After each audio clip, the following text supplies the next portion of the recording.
This actual play is intended for mature audiences and contains themes some viewers may find upsetting. Please check each episode's show notes for specific content warnings and enjoy the show with care.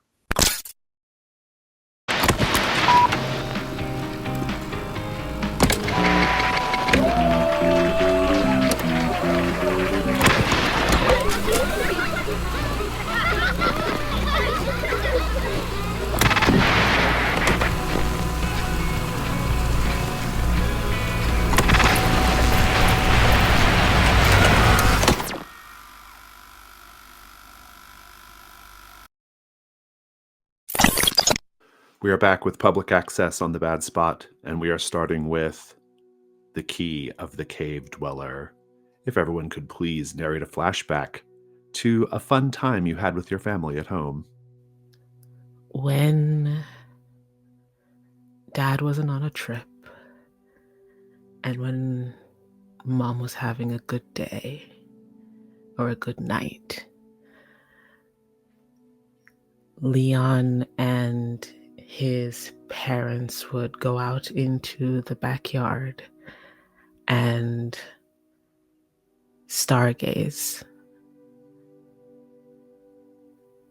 His dad was very much into astronomy. He knew all of the constellations and when it would be the best time to see them, and he would let Leon stay up a little later than normal. Not much, but just a little later to go and watch the stars. And sometimes Leon would try and name them before he could point them out, just to show that he'd been paying attention, to see if he could get some kind of smile or acknowledgement that he'd done a good job. And sometimes it would work. And his mom would lie on the grass and stare up, wide-eyed. And it would be good. It's Christmas Day, and Joey has his face pressed against the glass, looking out into the yard. And he has the look of expectation on his face. His mum is in the kitchen, primarily cooking, but more seems focused on kind of wheeling around, listening to Jackson Browne or something that's quite soothing, and definitely the kind of music that she likes. And whatever dinner she's preparing is not going to be ready for a long time. And Joey looks expectantly out of the window. He's 8 years old and he's never seen snow. He probably lives in the wrong state for snow, but It's a Wonderful Life is on in the background, and George Bailey is running through the streets, and he just wants that white crunch under his feet. But thus far he's never seen it, but he's waiting for something. And just as he's about to give up, we see a snowball thud into the window, and Joey recoils and then starts laughing. And then we see that it's not a snowball at all. It's polystyrene packing pellets and PVA glue that's been sloshed together and thrown against the glass. And then Joey's mum comes in and sees it and laughs, and they both run out into the yard with their hats and gloves and scarves on. And Joey's dad has backed up a kind of moving truck and has the back flap down, and is stood with a leaf blower in a box of polystyrene pellets, and is sending these fake snowflakes cascading into the air. And it's the third year in a row that his dad has made it snow for him on Christmas Day. And his mum and him hold each other's hands and wheel around as the snowflakes fall. Nina must be about 6. It's bedtime. She's in her bed. On one side, she has her dad, and on the other, her mum. And in her dad's hands, before all three of them, all cuddled up and cozy, is The Return of the King by J.R.R. Tolkien. And her dad is very excited. He's meant to be trying to calm her, to get her to sleep, but this is the best bit of the book. And he does the voices so well. Hinder me, thou fool! No living man may hinder me. Then Mary heard in all the sounds of the hour the strangest. It seemed that Dernhelm laughed, and the clear voice was like the ring of steel. And then her mum chimes in with the voice that Nina's been waiting for. But no living man am I. You are looking upon a woman. Eowyn am I, Eomer's daughter. You stand between me and my lord and kin. Begone! If you not be deathless, for living or dark undead, I will smite you if you touch him. And Nina suddenly has never been happier. Recap. You have 3 active mysteries right now, one of which is on the very threshold of being resolved. That is the house in Escondido Street. You've answered the questions. You have determined, if I have it right, that the parcel of land that 18 Escondido sits on is cursed. Many, many bad things have happened on it over the years. But when a house was built on it, some sort of entity or force decided that this house is a way of like controlling the bad energy, of making the bad good. And maybe it's the house itself, maybe that the house is somehow doing it. But in any case, whatever is causing that overreached and has been twisting and shaping the goodness of the house to its own whims, sometimes causing people to disappear, sometimes in the case of the Mendoza family, the whole family except for Elliot disappearing, other children being brought in. It's just a little kind of warping space, essentially, because of this house and its remit to counteract the evil of the land. And all you have to do to resolve this threat is to tell Casey what happened. And that's going to be an interesting conversation based off what we know about Casey at this point. You can do that anytime you want. In this new edition of the game, there's no requirement that you have to wait till the night phase to resolve a mystery. You can do it as you wish. And so that can happen. As well, anytime you want, you can try to deal with the house itself, either by cleansing it or destroying it. That's optional, but it is a thing. The other mystery is Zagreus. This one got really intense last time, especially at Vertex Electronica. We have a sneaking suspicion that Bart Kincaid, the Zagreus, or really Vertex enthusiast, is also Attafoy 85, this individual who is terrorizing initially Leon, but last session both Leon and JJ. And also you both encountered the big man there as well briefly. A lot going on in Zagreus. We have to figure out what Attafoy 85's deal is. Just to be clear, I'm not confirming that Bart is Attafoy 85. That could just be a complete coincidence that Bart wandered off when that happened. But who knows? Also, you have heard rumors of secret levels that can be played on Zagreus, and you have a question there of how to access the secret levels. I'll also point out that we as a play group watched the Ghost Gals tape on the VCR in the Vertex Electronica break room, and we saw a developer at Vertex who was wearing a white lab coat as he standing next to a Zagreus machine, put in a secret code, which I think is interesting. Not a clue, but just something to be mindful of. And then we have Slumber Party Summoning Circle. This is the one where Linnea Rodenbecker of the Rodenbecker clan, the kind of wealthiest, oldest family in the town, has been possessed by something. And we have to figure out what's going on with that. We briefly visited the Rodenbecker ranch, Nina did, and I expect there's more to do there, Nina. this is after you all experienced like a weird time dilation that sort of caused everything to fast forward to nighttime, which was very strange.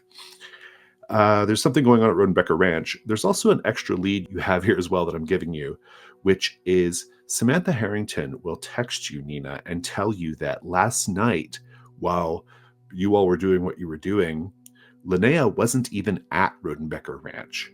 She wandered off to the local Catholic church, Our Lady of Pure Waters Catholic Church, and the priest found her there, sitting in the church. And so Linnea has her own little kind of breadcrumbs she's following. We don't know what her deal is, but that is what happened. So there's another thing. But basically, what we have to figure out is what's possessing Linnea. Is it a sorrowful ghost like the crying circle game promises? Or is it a demon that you summoned? Also, what's the deal with the crying circle? It's strange that this worked, right? Feels like there might be something there going on. Those are your 3 active mysteries that you're kind of working on at the moment. We also have the bigger mystery of TV Odyssey, which you currently have 4 clues for, 4 Odyssey clues. The clues that were added, really it's just, there were 2 clues added last time. This idea of the land beneath the house on 18 Escondido Street being cursed, and that there was an attempt to sort of control the evil of that land that could be connected to what happened to TV Odyssey. And also the idea that the underground feels very important in all this. We have these like disused utility tunnels. We have this cave system.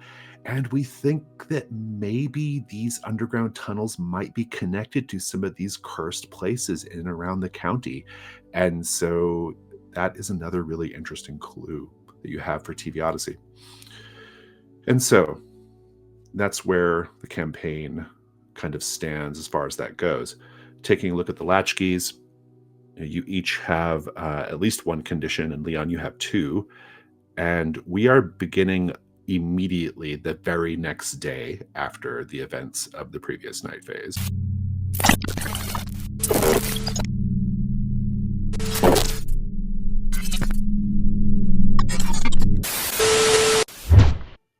And so I'd like to go around the table and find out what everyone's doing. We don't introduce any more mysteries at this point because you have 3 active mysteries. And so I'll start with JJ. What's your plan for today? I think, and if everyone's fine with it, I'd like to resolve Escondido at night, because I personally think the options we've got are burn the house down or do a ritual. Is that right? I think burning the house down and Casey doing it is the ritual. So I'd like to kind of fold that in.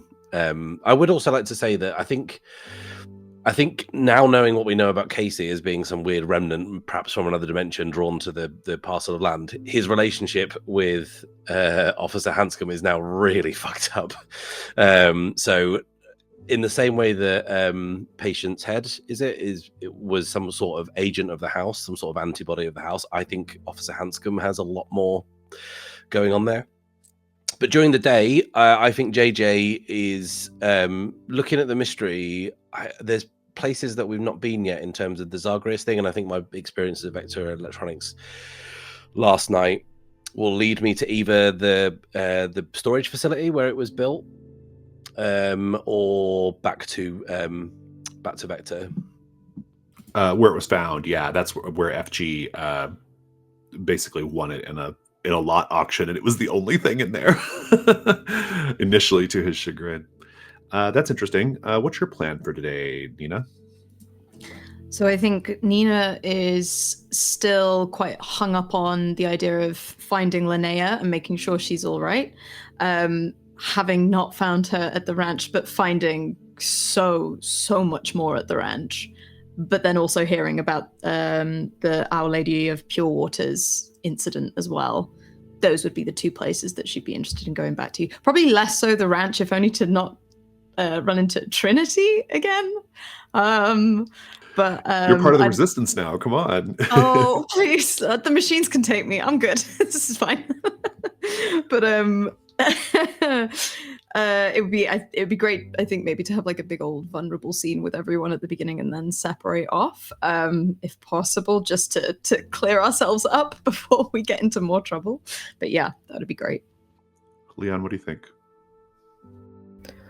I'm keen on a vulnerable scene, and if we're doing Escondido in the evening, then I think Leon is going to revisit the arcade and the tunnels. Oh, interesting. Okay, great. Nostalgic move. So nostalgic. It's okay. We did a whole campaign of the between. I constantly call the interchange the names of the moves. Who wants to set up this nostalgic move scene? Remember that one of you must be waxing nostalgic about something that takes you back or otherwise engaging with it. I think it's me. I think in the morning when people are waking up and starting their daily tasks, Leon is already on the couch, looking far too calm with Mal in his lap. And JJ, I think the night before, since you both came home, Leon would have asked if you had anything in your kit that he could watch to pass the time a little bit.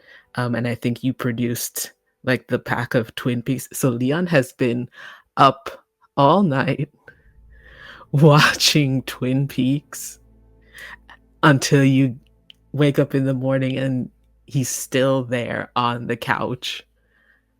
And I think that's where whoever comes down first finds him. Also, a note here as you're kind of coming down, you will hear in the kitchen a sort of like something sizzling in a pan, and indeed the wonderful smell of something being cooked, bacon perhaps. I think I like the idea of me thinking that's Nina, and then Nina comes down, and I'm like, yeah. Oh, who's cooking? Well, if it's not you, and it's not me, and it's not Leon, then hello. You will see that rather large fellow who you've all met once now, looming over what in front of him looks like a very tiny, almost like a little Fisher-Price stove compared to him. He does have an apron on, which is, the strings don't even like reach all the way back to tie, and it says "Kiss the Cook." I think Nina immediately like grabs Leon and JJ's shoulders, and I'm like, "You are both seeing this man, right?" Yep. This is the guy. This is the guy I thought I saw when I was high. Yeah. This is who... Yeah. What do you mean, yeah? We saw him too. Yeah. I told you about him. You're all talking about me like I'm not here. To be fair, you kind of are in our house. How did you get in? Did anyone lock the door? How do you like your bacon? Crispy? Soft? I'm suddenly not hungry all of a sudden. Just to perhaps further dampen your appetite, you can't help but notice that his skin is particularly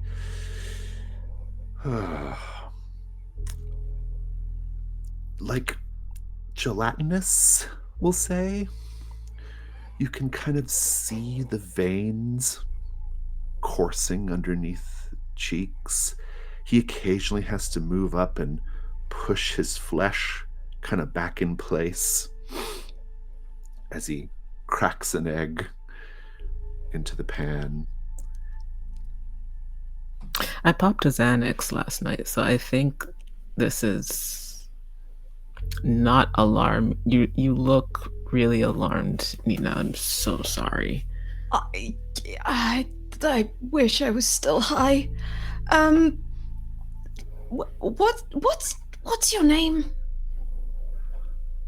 My name. I suppose that is a fair question given our current circumstances. Are you going to say Well, something different than the Wanderer? Because I in the- remember. In the old days, they called me He Who Walks. They knew me everywhere I went, from the most magnificent walled city-states to the humblest pueblos. But where was I walking to? That's the question no one could ever answer. I only had the dimmest sense of it myself. My destination was set before me an epoch ago, and that's a lot of time to forget the details, I'm afraid. Well, speaking of details, why are you cooking breakfast in our kitchen? I fear you are not eating well. Young people like you may no longer be growing in body, but you are growing in spirit, and you must nourish your spirit. Well, not He to be... slides a plate of eggs and bacon onto a plate, or he slides it onto a plate and then sets it down. Go on now, eat up. I think this is the moment when Nina realizes that he's got, like, as he's handing the plate, he's got 6 fingers. Also, his And- arms are very long. Oh, God. They seem just a little too long. Ooh. I think Leon steps forward, slides the plate across, and leans it down towards Mal. Mal has been happily, kind of occasionally bouncing up against the big man who pets him. Mal really likes him. I've heard.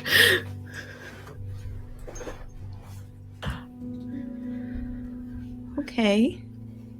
So I can't help but get the feeling that there's something that you need or want from us. Aside from to give us a nutritious breakfast. Is there something we can do for you that will...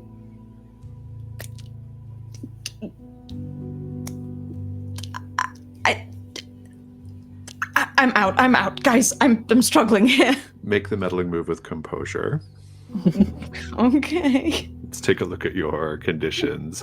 Oh, I think static in my brain has to affect you here because the sizzle of the pan almost sounds like static. Yeah. Okay. At disadvantage. Ooh, 6.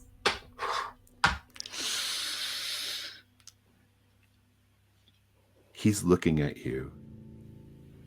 His eyes are very cloudy. They almost look like they have a white film of flesh atop them. And you can see that his skin, as I've noted before, is kind of barely hanging on. There's a sloughing happening underneath his yellow suit. You can see the flesh bulging and sliding in places where it shouldn't quite be. And he looks at you. He speaks directly into your mind.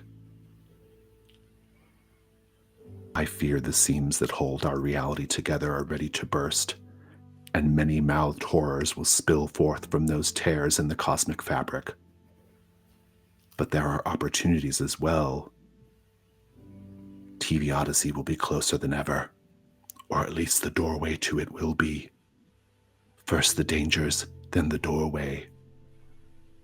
Do you understand? I'm giving you a condition called the doorway. Yep. I'm just trying to be kind. Just trying to help you out a little bit. The danger's before the doorway, and we have to. Hush now. Hush. Okay.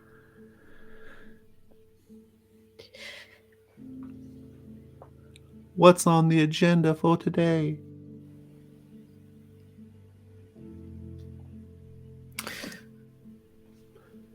You leaving? Is that possible? Is that something we could discuss or get to the table? He who walks into kitchens. Yes. I'll be gone soon enough. I was just wandering through. I think I think I'm gonna go to and she takes out her Motorola phone and like with shaking hands like flips it open and reads the text. Our Lady of Pure Water. A friend is there. Well, not really a friend, just a person who needs help, and I have to go and help them. She's not there anymore. She's moved on. She's at the bridge now. The one they call La Tristeza. La Tristeza, I think. Okay. Sad. And see, you don't need to tell him. He knows where you're gonna go. Yeah. I think he's in our heads. Is he? He takes off the apron, folds it, and sets it over the chair. Grabs his cowboy hat. And as he gets ready to put it on, this is maybe now the first time you've noticed that the skin atop his skull, which is bald, is particularly thin. You might even see something crawling about underneath there as he puts the hat back on.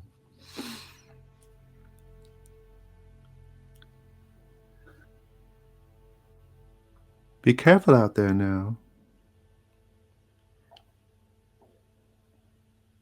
Uh-huh. And he moves lightly, despite his size, toward the back door and shifts his bulk to fit underneath the door frame. And he holds his hand up and waves his fingers, just like that, to say goodbye. Oh, there's too many fingers. Oh, God. So I was about to come down and warn Leon of watching too many episodes of Twin Peaks because it might be too trippy. But a kind of a walking corpse playing Martha Stewart in the kitchen? What the fuck? Like, what the actual fuck? I have no idea. He looks worse than the last couple times. Couple times? You've seen him on multiple occasions? Yeah, I told you. I saw him in the arcade, and then I saw him at Vertex Electronica, and now he's in the kitchen making bacon. Mal is by the door where he left, whining. Mal, come on. You can't fix him, Mal. I can't fix any of this. Okay. Well,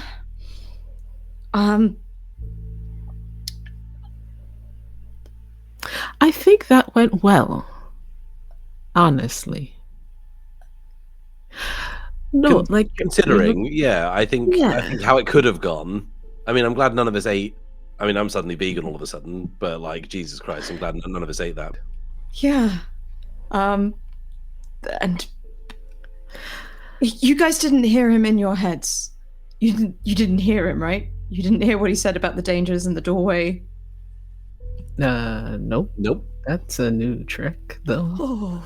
What did he say? It says something about the seams of this reality are coming apart and the cosmic horrors are coming through, and we have to address the oh fuck, I had it. We have to address the dangers before the doorway. Dangers before the doorway. That's all I can remember. Was he watching Twin Peaks with me? I didn't see him. Oh. How long have you been up? How many episodes have you done?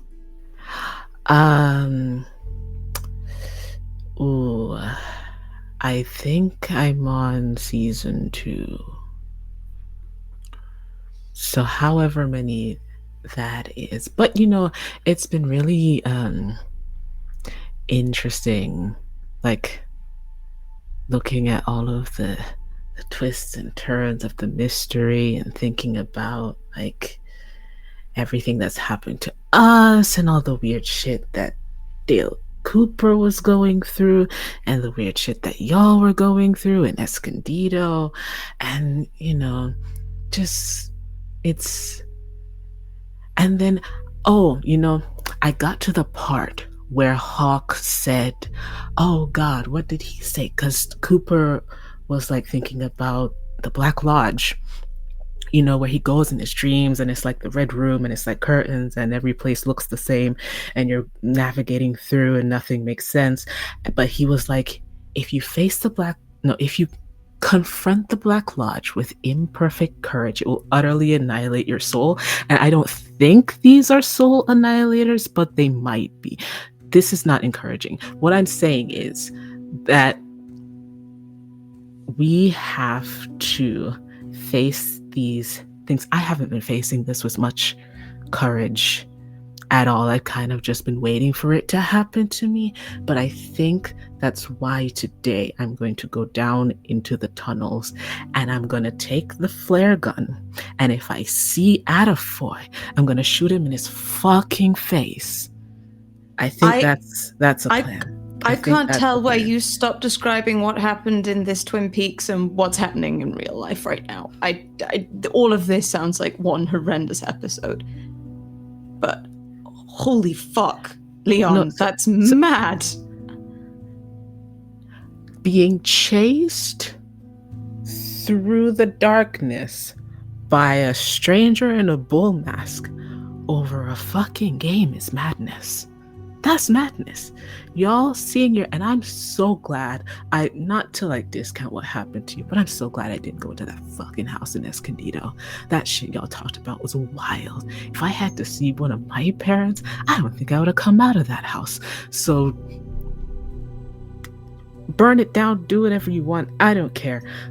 But everything has been fucked up and twisted since we started looking into this, and I probably should have stayed in Seattle, but we're here now and we're gonna figure this out together. Yeah? Good. The Xanax was supposed to help me sleep. It didn't. So we're just gonna go with this now. I think JJ edges nervously towards the video cassette tapes on the floor of Twin Peaks because he knows, and he checks with his foot, that the last 2 videos in the Twin Peaks box set are...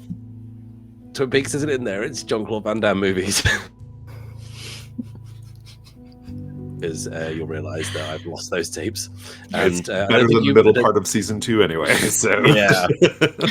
I mean, the Jean-Claude Van Damme movie in question is Double Team with Dennis Rodman. So it's really 6 of one, half a dozen of the other. While JJ's nudging the box set, Nina just sort of thinks back and is like, the big man, you saw something. You saw that, right? In his skull? Yeah. Could he be like a zombie? Maybe like the zombie that you turn into in the Tower of Zambar Bane in City of Thieves. It's one of the endings where you die, but like it's the description's pretty much the same. It's something that controls you from the inside out, and maybe that's what's controlling the big man. Or do I sound like the one who's mad now? I don't think anything's controlling that guy. And he seems to be deteriorating fairly rapidly. He didn't look that bad last night, and I don't know if I want to be around to see, not when the seams of reality give, like you said, but like the seams of his body give. I don't want to see what slithers out onto the kitchen floor. Oh God. Well, it can't be anything worse than what we saw him. Anyway, let's. Oh God, right. I'm gonna get ready and I'm gonna leave. And with that, Nina traipses sort of back upstairs. She's like in her pajamas, like a big old t-shirt, but she's gonna go and get ready and then get ready to head out. Let's check in on the nostalgic move. Does anyone think they cleared a condition here? I'm hoping for static in my brain, but by pulling out the line of knowledge about the City of Thieves ending for Zambar by using Fighting Fantasy. Yeah, if you just, I mean, I think like you can maybe make the pretty strong case of just like talking this out. I think Okay. helps it a little bit, right? Cool. I would like to potentially clear the labyrinth finally by recognizing that the weird twists in Twin Peaks and the weirdness that are going on here are things that could maybe overcome by facing it head on. Now, is that true? I don't know, but Leon We'll thinks find so. out. That's good. I'm into it. I think Shattered, which is from my initial contact with my parents, I think there are worse things to be worried about now. And yeah, I think he's certainly not thinking about that too much now. Fantastic. And you get to stumble on a clue as well. Perhaps something maybe the big man put something in your head. Maybe you see something just in the environment. But as a group, you can define a clue for one of the mysteries. I wouldn't bother with Escondido Street. Would I also be able to use the latchkey move that I gained in the last level up, which is the truth is out there at the beginning of the session? That actually is a terrific explanation for what he was doing here, right? Oh my, that's our guy. Okay, great. So for folks watching, it says, someone who knows what happened to TV Odyssey is helping you behind the scenes. You immediately gain an Odyssey tape when you take this move, a gift from your mysterious benefactor. At the beginning of each session, this mysterious person leaves something for you where you can find it. Say what it is, or ask me to say what it is. It functions as a clue, but it's not attached to any particular mystery. You can use it for an active mystery or save it for the future. I can reveal the identity of this mysterious helper during the Odyssey mystery. So per the phrasing of the move, it doesn't mean it's the big man, but maybe the big man maybe if it is him, maybe he reveals the truth of what he is to you during the TV Odyssey mystery, right? I think that would be fun. But in any case, when you go back up to your room to grab your keys and stuff, that's when you find it. You find another Odyssey tape and you find the clue. Do you want me to define it or do you want to define it? I would love you to define it. Yes, please. I will do that. Let me tell you the tape that you find. Yeah. The tape you find waiting for you on your nightstand is called Animal Kingdom Pure White. Oh my gosh. Okay. And the clue, let me take a look here, or the thing that will function as a clue, I guess. Next to the tape, they have left a crystal pyramid that refracts light like a prism.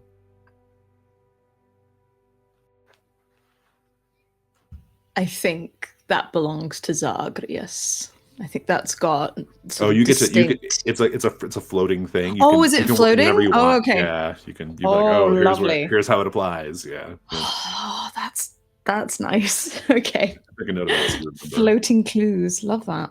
Okay. But there's also the clue that is found as a result of the nostalgic move. So you all get to define that. Could it be? We're a bit light on Slumber Party. Yeah. Is it something that you could have noticed when you were on the ranch last night and remembered? Oh, it could be. Cousin Dolores was watching Guys and Dolls, and she talked about a lake. She talked about the lake. I'm Oh, wondering what I she could. drowned. Yeah, she basically like told the story of how she like drowned, and then they like fished her out. Or she didn't say they fished her Oh. out, but she must have Shit, been fished yeah. out because there she is. I didn't think she was talking about herself. I thought she was talking about someone else. But okay, Yeah. Cousin Dolores drowned in the lake. Okay, here's a clue. Go on. Dolores revealed that she wasn't fished out. She was pulled out by a ghost. Like there was some interesting. spirit pulled her out. Some like water or something thing, elemental. elemental. Maybe like something like called her from the water, like Yeah, like 12 angels around the edge of your bed sort of thing, but it's instead of your bed, it's like pulling you from the water, follow the light. Okay. Oh, yeah. I like that. So we're going to say that you all kind of talked about this at breakfast. That's good. I like it. Yeah, it's really good. I'm never eating breakfast again. I'll just say that now. It's coffee or nothing. Fantastic. Nina, you have a couple of leads now. We know that last night Linnea was at this church, and we know that today, at least according to the big man, she's at this bridge. Where are you? I think on the advice of the big man, Nina was going to go to the church, but she's going to go towards the bridge and find Linnea. Again, the priority for her is checking that Linnea's all right, and then maybe seeing if she can figure out if this is this real ghost or if it's all just hook 'em. But yeah, she's going to head towards the bridge. The bridge is referred to as simply and somewhat ominously, perhaps, as La Tristeza, which means the sadness, of course. It's an old truss bridge stretching over a dry gorge. There are wood planks and kind of rusted steel, and it's only wide enough for 2 cars. A very old bridge on the outskirts of town. It gets its name, the sadness, from the large number of suicides it has hosted over the decades. What evidence of this dark history can be seen here? This is Paint the Scene, by the way. I think we can see a physical line on the bridge where someone who was painting it stopped and got to a point where they figured it was too much and it was never finished. I think if you were to lean over the side of the bridge and look out onto the gorge below, you'd see one of the sort of supporting beams just sticking out, and hooked over the side of it, tied by the laces, several pairs of shoes. There are long, decayed, you can barely call them bouquets, people who used to care, who aren't around to care anymore. People who don't remember, but their offerings remain beyond them. Nina, you see Linnea. Who knows how long she's been standing here by herself. There isn't much traffic on the bridge. Maybe the whole time you've kind of been here, maybe 2 cars have gone by. She's still wearing what she was wearing on the night of the slumber party. Sort of kind of sweater and long skirt. Her hair is still kind of done up in the side pony that Samantha put her hair in, but it's kind of flopped down now at this point. And she's just looking out into that dry gorge where so many people have jumped. What do you do? I think as obviously as possible, so as not to scare her or startle her, Nina's gonna sort of walk up and, as much of a chippiness as she can, just be like, Linnea, hey, hi, Linnea, Linnea. I think this is the day move. What are you afraid is going to happen right now if this goes badly? I'm afraid Linnea's shoes are going to join the many others that are hung on the edge of the truss as we lose her. Please go ahead and roll with... I think as you step onto the actual truss of the bridge, when you actually step onto the bridge itself, you are going to... It's almost like crossing a threshold. There is before the bridge, and there is the bridge. And there is almost like an overwhelming sense of sadness. And I'm going to evoke the doorway to put you at disadvantage. With composure. Composure. 8 at disadvantage. 8, 9, 10. 5, yeah, a 5, a 3, and an 8. I'm going to roll a 6. Okay. How do you process that? I think the same way that Nina's always processed this idea of death. It's Artax and the Swamp of Sadness again that plays in her head. And she stops the tape. And she stops it just before that and goes, no. No. And steps over the threshold, and it's like turning the TV off. And everything, that whole picture, that whole possible other reality sort of fades into one small white spot. And Linnea stood in front of her. And she just comes back to her senses, just, hey, hi, it's Nina from the other night, you remember? We'll come back to this. JJ, where were you going? To the storage facility where That's the right. arcade Yeah. machine was bought. Indeed. The me plus my, that's the sign anyway. I think it's pronounced however me and my storage facility. What's your, are you going to go into the office? Or are you going to actually like go into the actual interior of the building? It's one of those storage facilities that it's like a large building, and then you go inside and the interior is where all the storage units are, as opposed to the kind that's like outdoor and you access the units from outside. These you access from inside this building. There's a little front office. What's your approach here? So something intrigued me about how we found the camera also inside the arcade cabinet. Yes.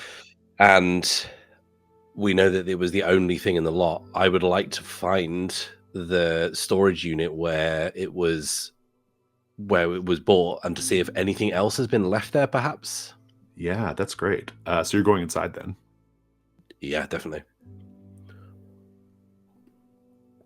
I think as you're kind of walking up to the entrance, there's a homeless man kind of sitting near on the ground near the front door. It looks like he was maybe just chased out of the office.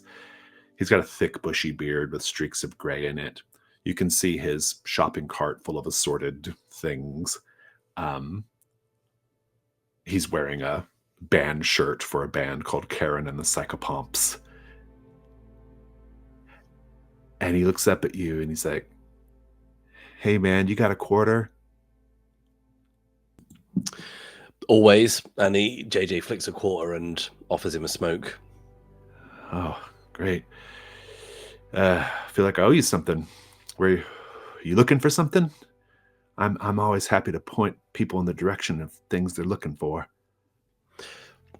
I'm looking for rare, old arcade games. I hear there's someone who sells vintage stuff out of this facility. You haven't seen anyone like that, have you? You're talking about that lot they found a couple weeks ago with the old video game in it. You know of it?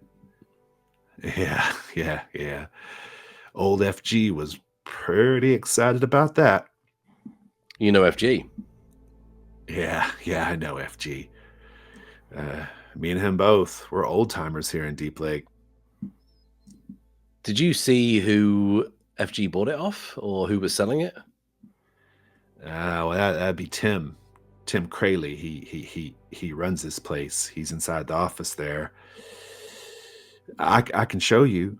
I can show you where I can show you the unit they found it in. Like I said, I'm really good at pointing people in the right direction. Maybe even a direction you ain't looking for, but where you're going all the same. Well, lead the way. Right. And he says, I'll take that smoke. And he lights it up.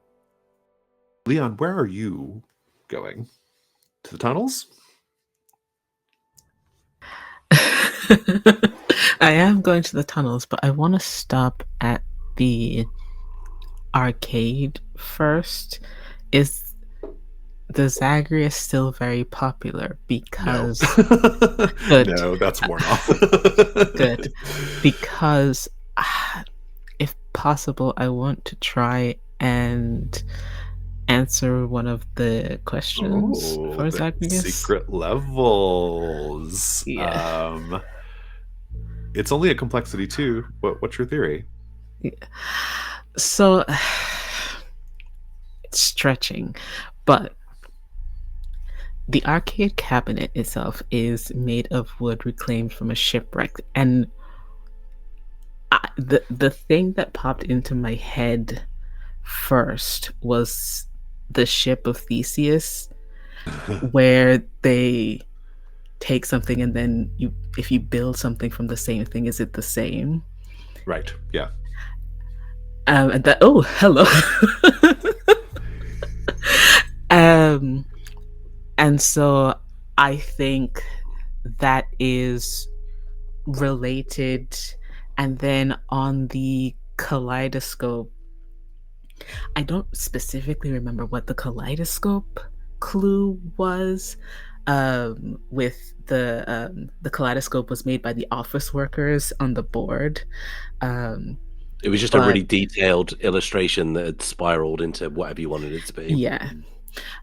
I think within that kaleidoscope, there was a trail. It almost looked, it spiraled backwards from where it ended.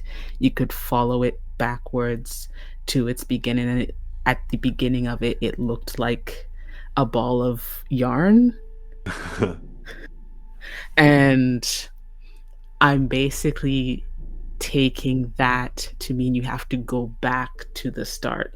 So unusual methods, I think, or Leon thinks rather, if you enter in the name Theseus, make your way to the end of the game, and then go back, mirroring the way you came, you have to exit at the start. That's very interesting indeed. And so the kaleidoscope thing was almost like it was like a map that the workers had made of this. Oh, that's really interesting. Okay. Okay, intriguing. So we have I'm counting.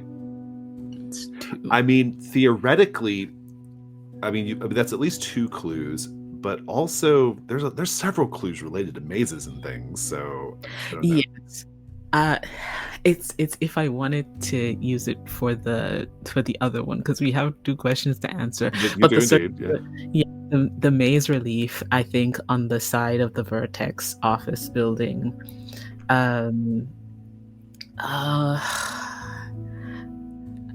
I feel like that's just another indicator that you need to follow your path back out, but I'm not sure how to. I mean, you can save it. I mean, you've got 2. It's not. Yeah. I mean, that's it's not impossible. It's not. It's not the worst. I mean, there are worse roles. Yes.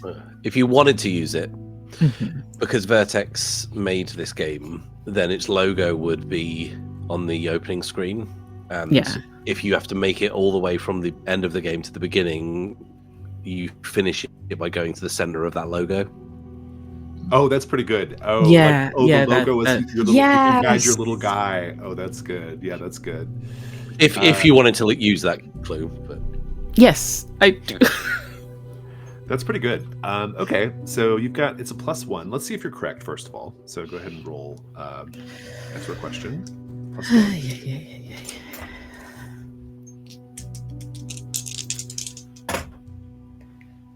8. You're correct. I'd like to suggest that the scene is basically you there. FG occasionally comes up to you and, pets Mal and says, "Wow, you've lasted way longer on this than anyone else has." I'm working on a theory right now. He's like, "Okay, but it looks like you're about to reach the end. This is the last board, I think." Yeah. Now watch this. Just before they get to the exit, Leon doesn't turn, the little character doesn't turn around. It just starts walking backwards. Oh, good. Yeah. Through the path. He's like, "Wait, you're walking away from the exit. What are you doing?" So, I think this game has a lot of secrets, FG, and if I'm right, you might see something no one's seen before in a while. So you get to play the game in reverse on the same quarter? Look, do you want another quarter? I'll get you another quarter. I think this is gonna be worth more than your quarter. You eventually reach the logo screen, and he's like, "Oh, well, you're just back to the beginning screen now." But then your little guy enters the screen. Is it interesting yet? He's like, he's definitely like leaning in, and you can kind of see, the sort of like the Zagreus glow on FG's face as he like peers at the screen, right? And, you eventually like work your little guy through the Vertex logo, going all the way in. And then once you reach the center of the logo, you hear this. The machine goes,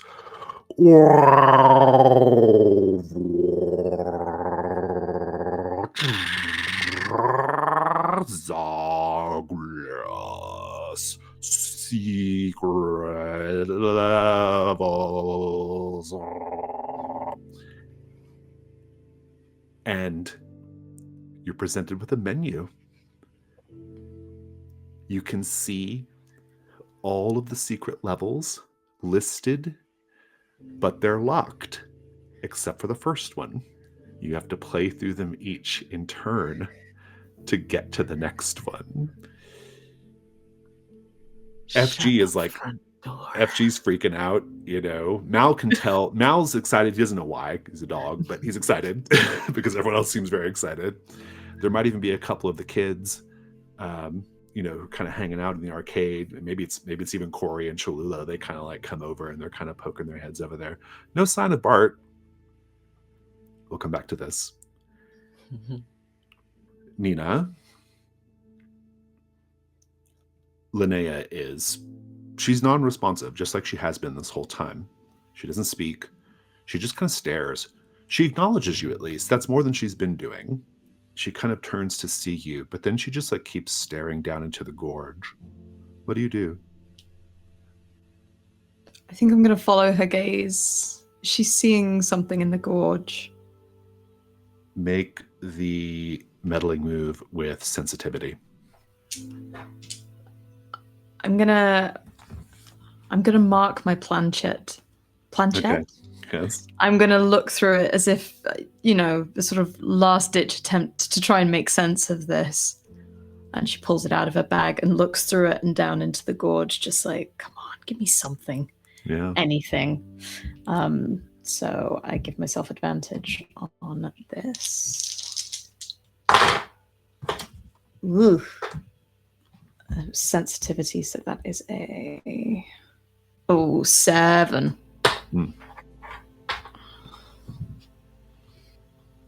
I think what's interesting about this moment is not what she's staring at. You don't really see anything. Well, that's not true. Looking through the planchette, you very briefly, very, very briefly, peel back whatever is layered atop this place. You very briefly see beneath the surface of the desert. You see beneath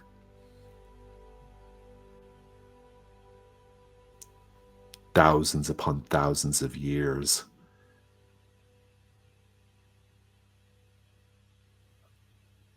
of rock, of sediment, of shifting. The gorge was made by a river.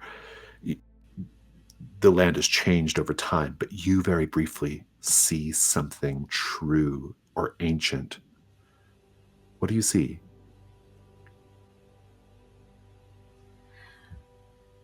I see bones, several layers down, piles of them,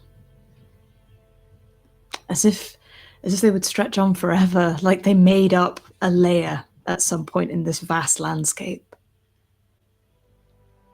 But these bones do not look human. They have horns or protrusions. Maybe they had wings, something. There is something extending from them that does not look like it belongs to us. And it frightens her. Take a condition, the bones of the earth. But here's your clue. Maybe you're frightened, maybe you you pull away. And that's when you notice that Linnea has something in her hand. She has in her hand a smaller hand. What the? What do you... A doll's hand. Oh, thank fuck. A little plastic doll hand wrapped with white thread. And she keeps kind of rubbing her fingers over it. And that's your clue.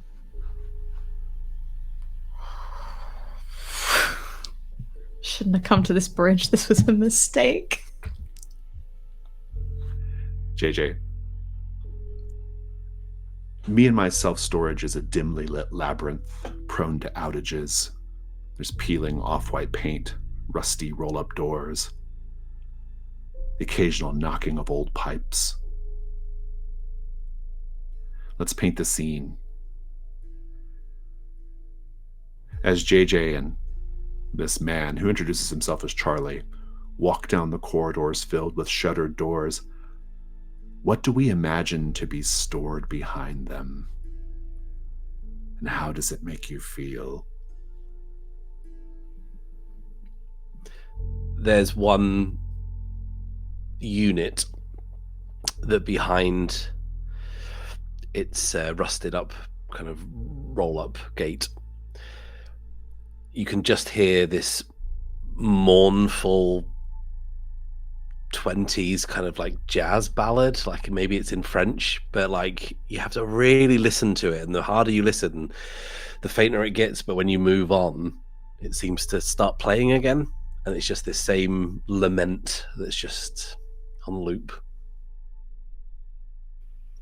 In one of the storage units, there's a lot of wooden accoutrement, old furniture, something maybe from the 60s, and there is standing on one of the small end tables an hourglass that looks like it's filled with black sand or maybe poppy seeds. You can't quite tell, but they tinkle, single grains against the glass. There's no telling how long it's been running. At the very far end of the facility, there is one storage unit that has been locked several times over, gigantic rusted padlocks. If ever anyone were to be able to break it open, they would find within a lone trunk. Within that trunk, treasures and trinkets, all labelled as being from a place called Hargrave House. And you would see amongst a ring with a sort of inscription within it, a pair of broken glasses, what appears to be broken needles, a Fabergé heart that just lets out a lone, low beat. The storage unit that Charlie leads you to as you're going, weaving in and out of these halls. I mean, you would very quickly lose your sense of orientation because, I mean, it's just one long row of rusty orange gates and another long row of them, and you make a left, you make a right. Towards what must be the far corner of the facility, the light overhead is kind of blinking staccato overhead. And he says, "This is it." Indeed, they haven't even put a lockback on it because no one's rented the unit. What do you do? I think seeing there being no lock, I just immediately pull up the shutters.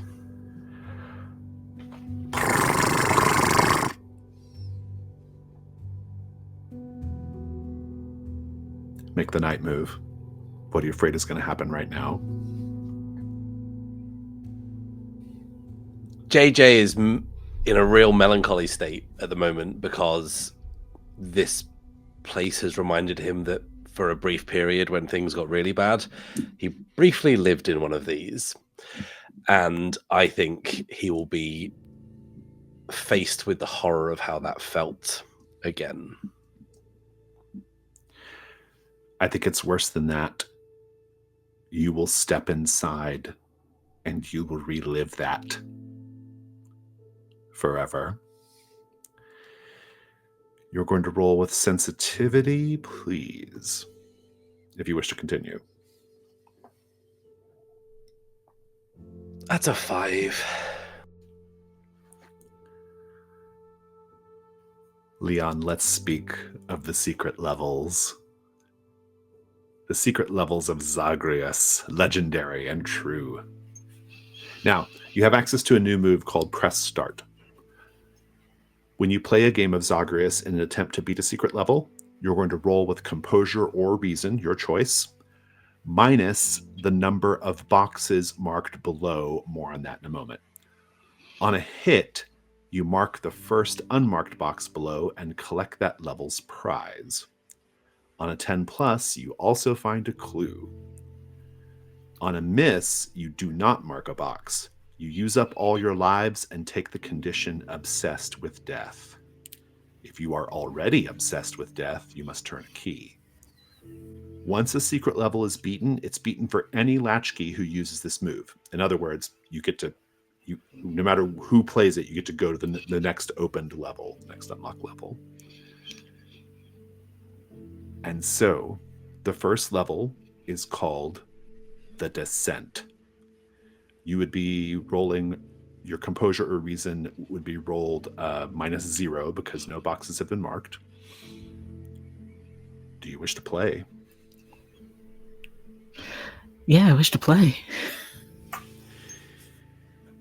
The Descent.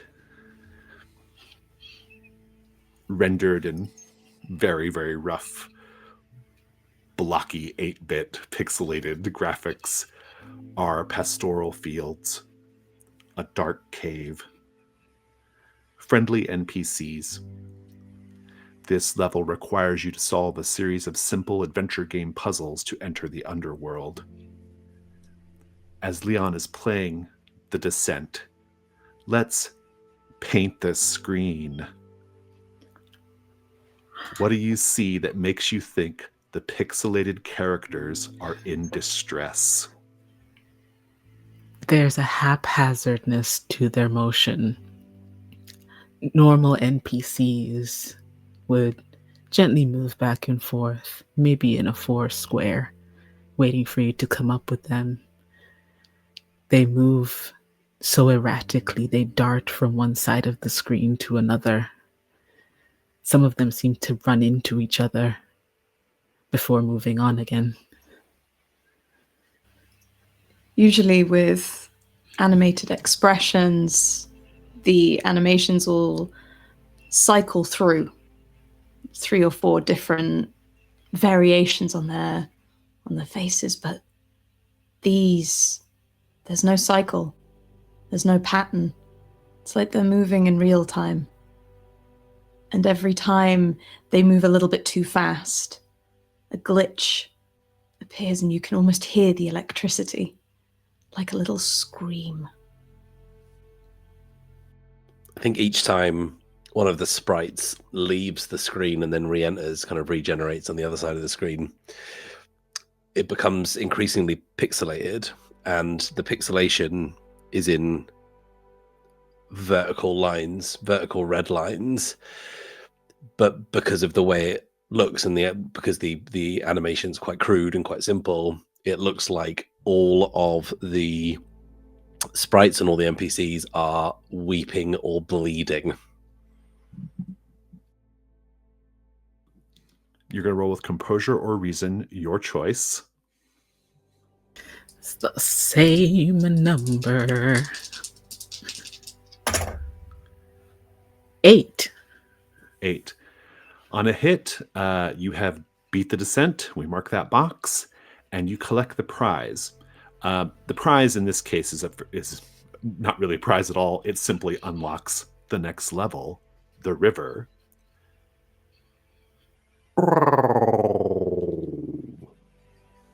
Do you want to play the river? Yeah, I'll play the river. What was it like? I mean, how did you give me a little bit as you sort of like, how do you realize, like, what did you use composure or reason? I think composure. Okay, so how did your nerves of steel help you defeat the initial level? I think when Leon broke through to access the secret level in the first place, there was a sort of giddy, almost childlike excitement. Just like, I'm seeing something that people haven't seen in decades. This is incredible. Wait, you have to calm down. If you blow this, you might break the machine.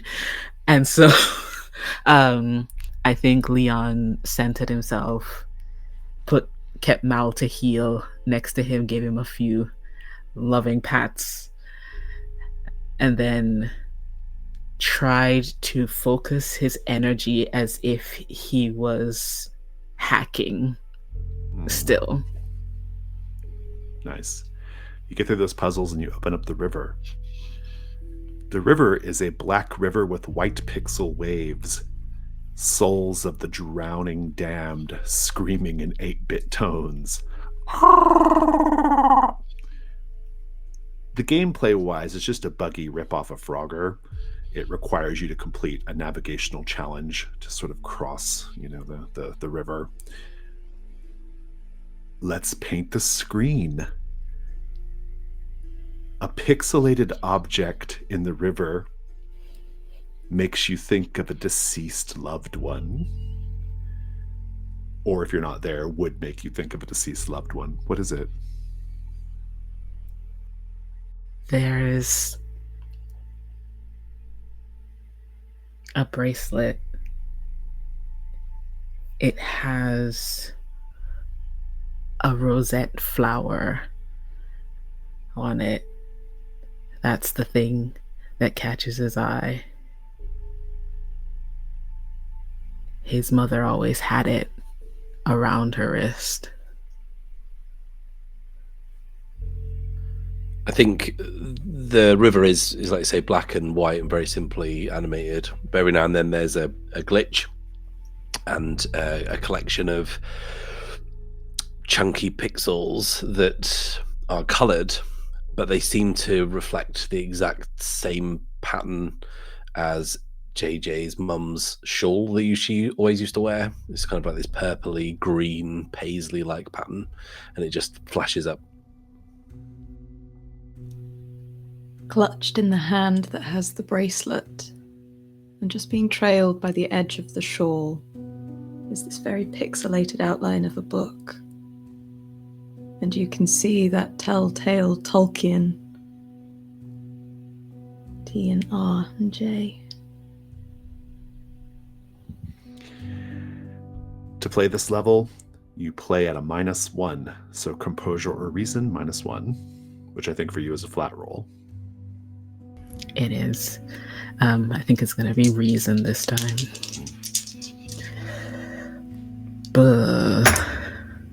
5. On a miss, you have not beat the level. You use up all your lives and take the condition obsessed with death. What is it about playing the game that makes you quite suddenly obsessed with death? I think seeing that bracelet floating in the river, all of the calm and focus that Leon had accrued, everything suddenly tunnels and it gets very quiet in this loud arcade, and his ears start ringing, and all he can do is focus on his mother. And he starts spiraling. Take that condition. I'm going to check in with JJ.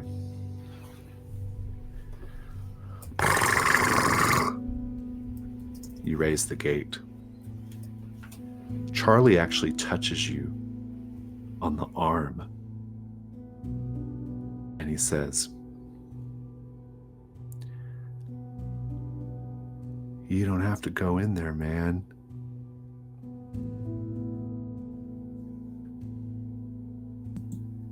And I think JJ sees himself from that low camera angle again, like down at the child's eye level, and says, "I don't want to, but I have to." As you step inside, it's dark, but each unit does have a little bulb hanging from the center with a pull chain. Stepping back inside, what does it remind you of? What happened to you that you were living in one of these?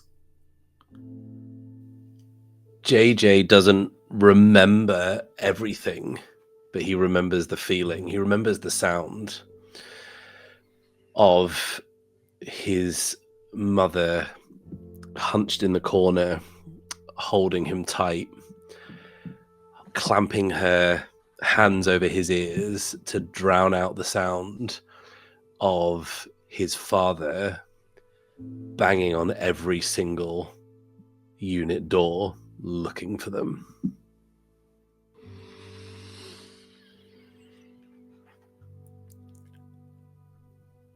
Do you turn on the light?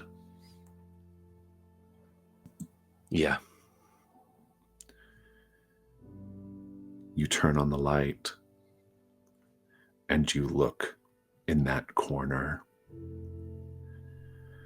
and you see the last thing you're ever going to see. And you hear from behind you, Charlie, "I'm awfully sorry. It wasn't meant to be like this." And we hear the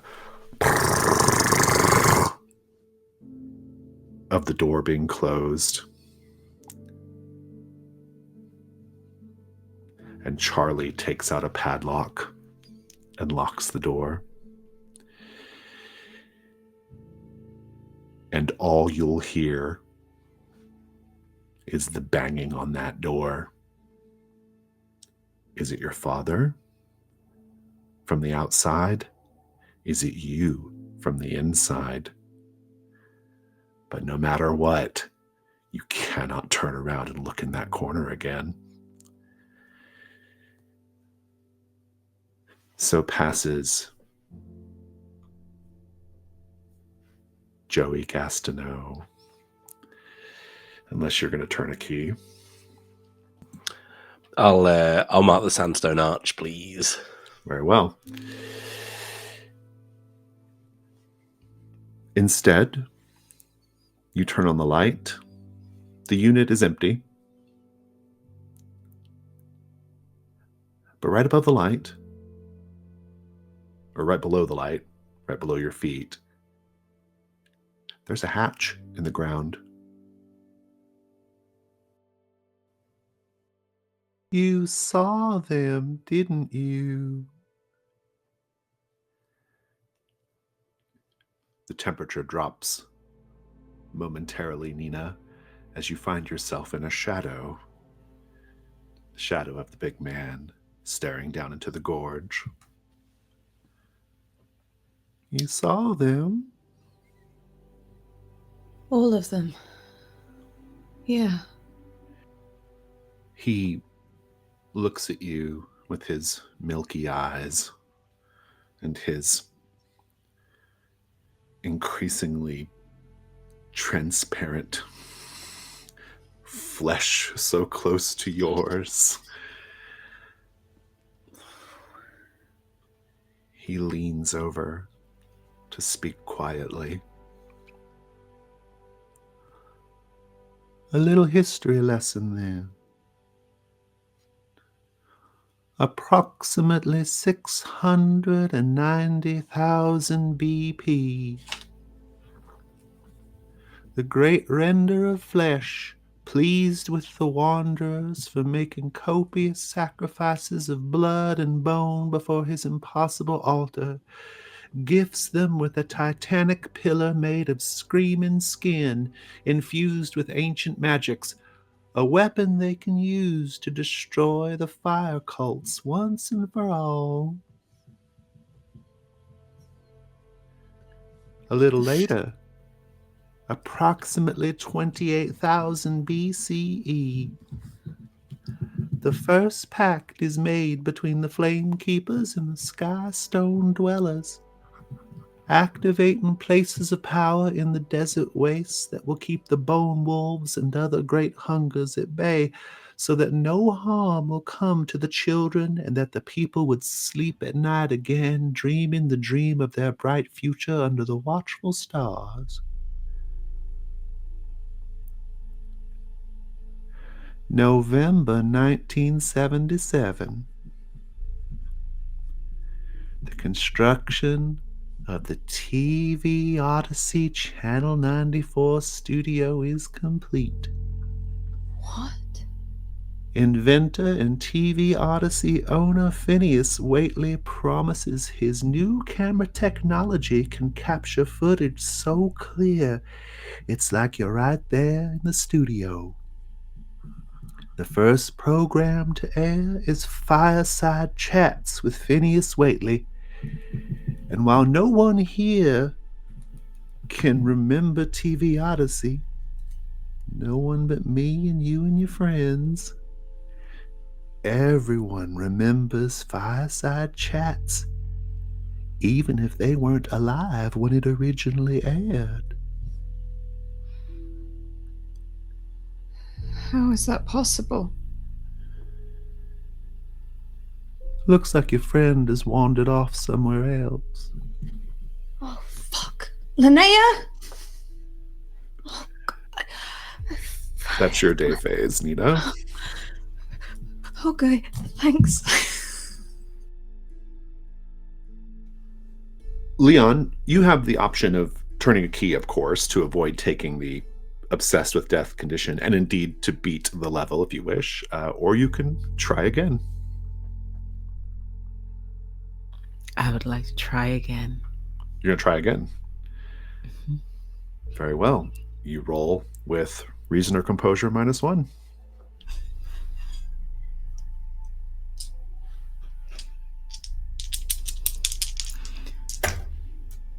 It's 5 again. Oh my God. You Right. will use up all of your lives again to take the obsessed with death condition again. Unfortunately, you already have that condition, and you must turn the key. Alternatively, you can turn the key to bump up the roll. So, I will turn the key. I will turn the sandstone arch. the key of desolation and the sandstone arch. The level is beat. You unlock the next level, the garden, and your prize. You will be visited tonight by someone from your past, someone who is dead. Be thinking of who that is. Do you wish to play another level?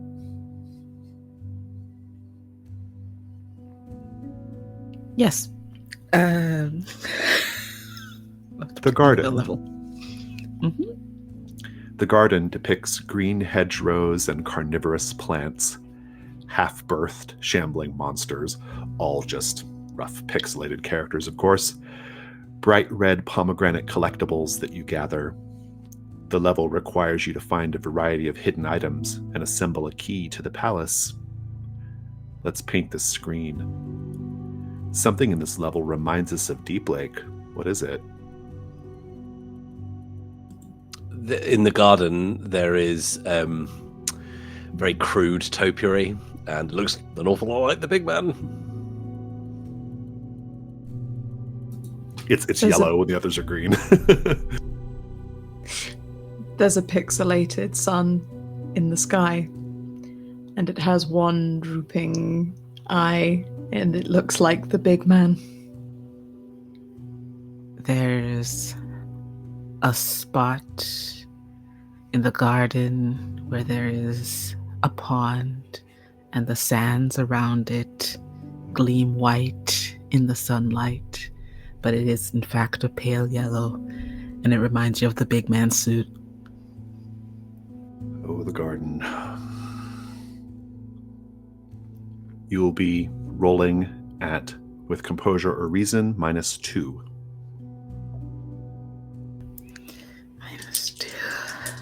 -2. Composure -2.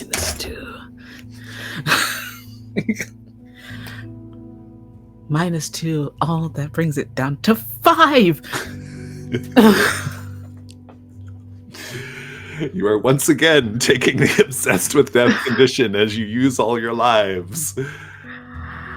Unless you wish to turn the key of the child or the key of desolation. Or you have to do that regardless because of losing the level again. Yeah. I'll turn a key of the child. I'll think about which one. I'm not playing this game anymore. Describe how you describe what it's like when you finally assemble the key on this level.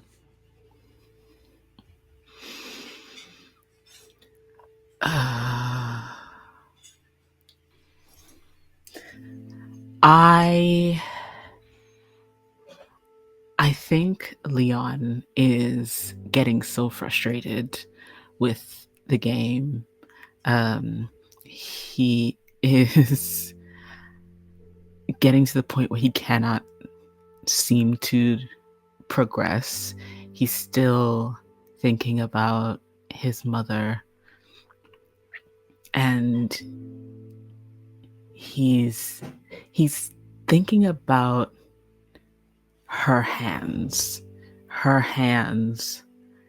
overlapping his, and I think there's a moment where he can feel the grip of her hand on his wrist, and it just takes him completely aback and he has to wrench his hands away from the controls. Your prize for beating the level will be revealed in the next day phase. This day phase is complete. JJ, you're standing on a hatch in this empty unit. What do you do? JJ has come too far emotionally to not open it and not stick his head inside. This is the night move. What are you afraid is going to happen right now if you lose your nerve or if this otherwise goes badly? I'm afraid the shutters are going to go down again.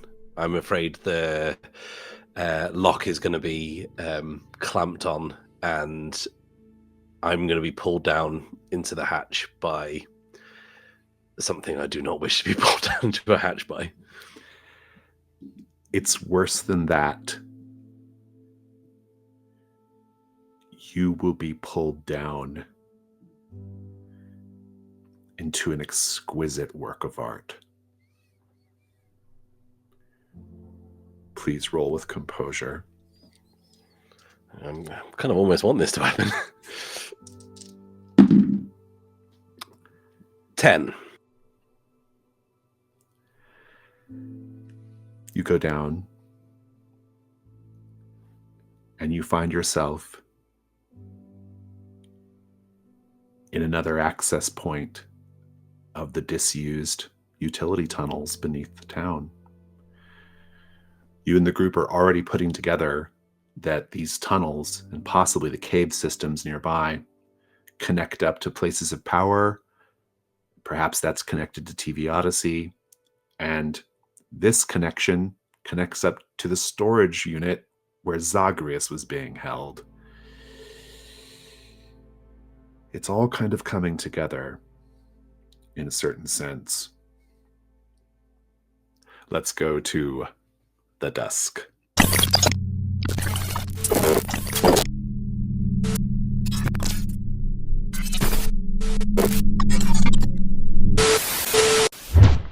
All right, the dusk phase. Will you be watching an Odyssey tape tonight? And if I so, think which so. Yeah, we just like doing them, don't we? Yeah, I enjoy them. Gluttons for Great, punishment. I'll tell you, there's no need to watch one in the Vertex Electronica offices anymore, or the break room. There's nothing else to do there. You do, however, have access to a new VCR in Dolores Rodenbecker's of course. bedroom. So that's an option. You can also watch it again at 18 Escondido Street in order to get an extra clue. So those are your choices. I mean, Cousin Dolores had some stuff going on. I would love to watch Affirmations 04 in Cousin Dolores' house. Okay. Affirmations 04 it is. Fantastic. Let's keep going here. Do you have any questions you wish to answer at this point? I don't think we've got any. Do we? With the exception of, we're going to ask about the house. Well, we're going to tell Casey about the house in Escondido, Yeah, but there's no. Well, you don't have quite enough. Well, you don't even have anything to. Well, I mean, you have.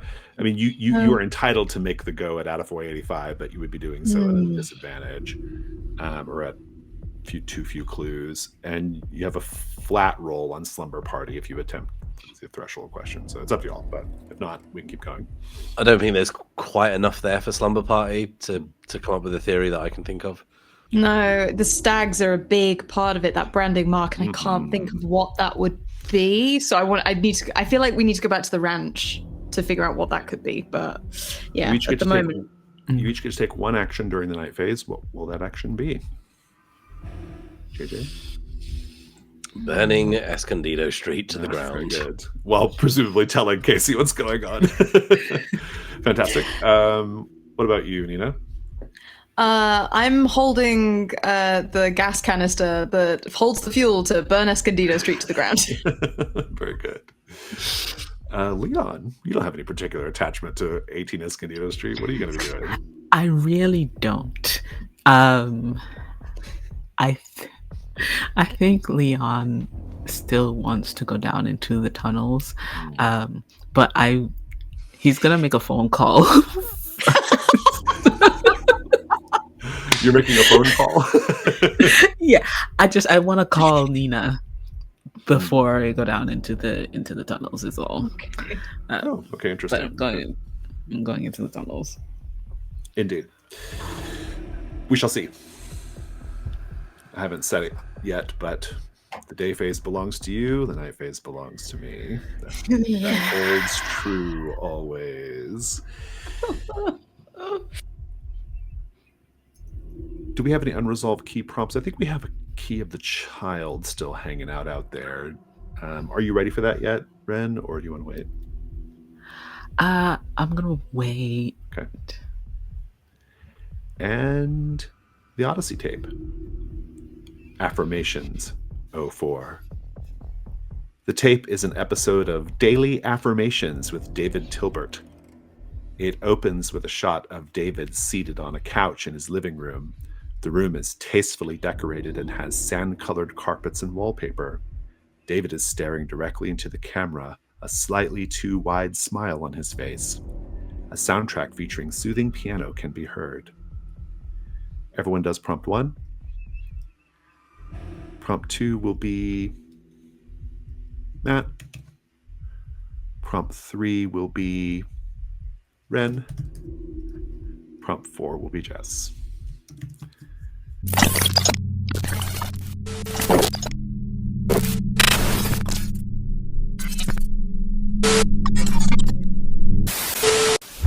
The night phase. We get comfortable in Cousin Dolores's lazy boy. Pull out a tape of her singing Somewhere Over the Rainbow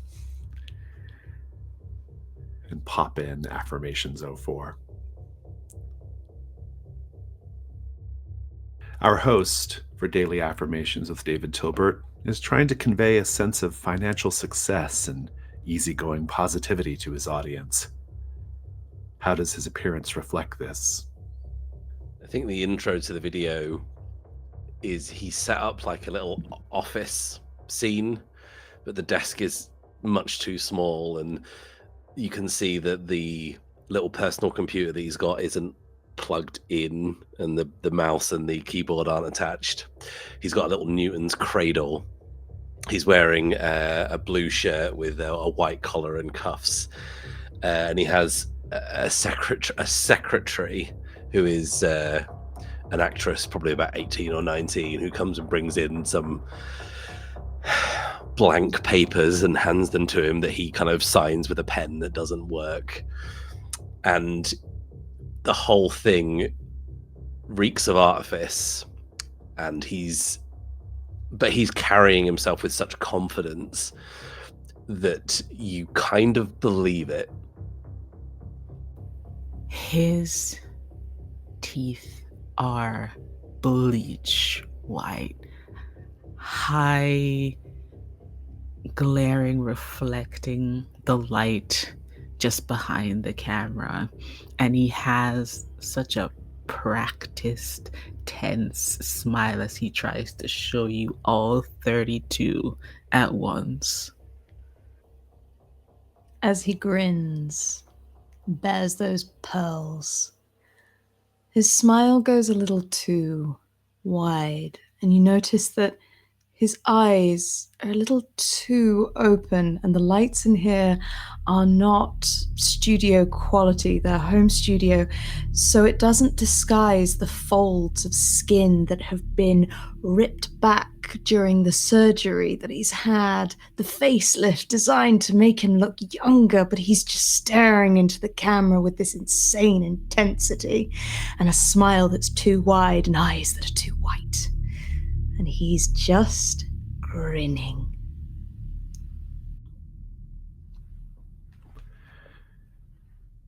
Where did Casey agree to meet you both? I think at Escondido Street, I think maybe in the yard. He's there. He's dressed exactly as he was the day you met him. It might even occur to you now that you've never seen him dressed differently. Always wearing this flame patterned shirt, the Jinko jeans, spiky blonde hair.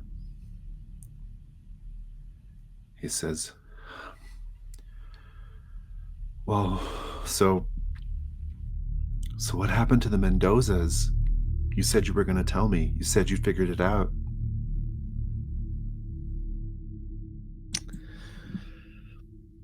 You might want to brace yourself. Okay. But do you remember being a kid? Yeah. Well, I remember the time that I spent with the Mendozas. Do you remember your parents?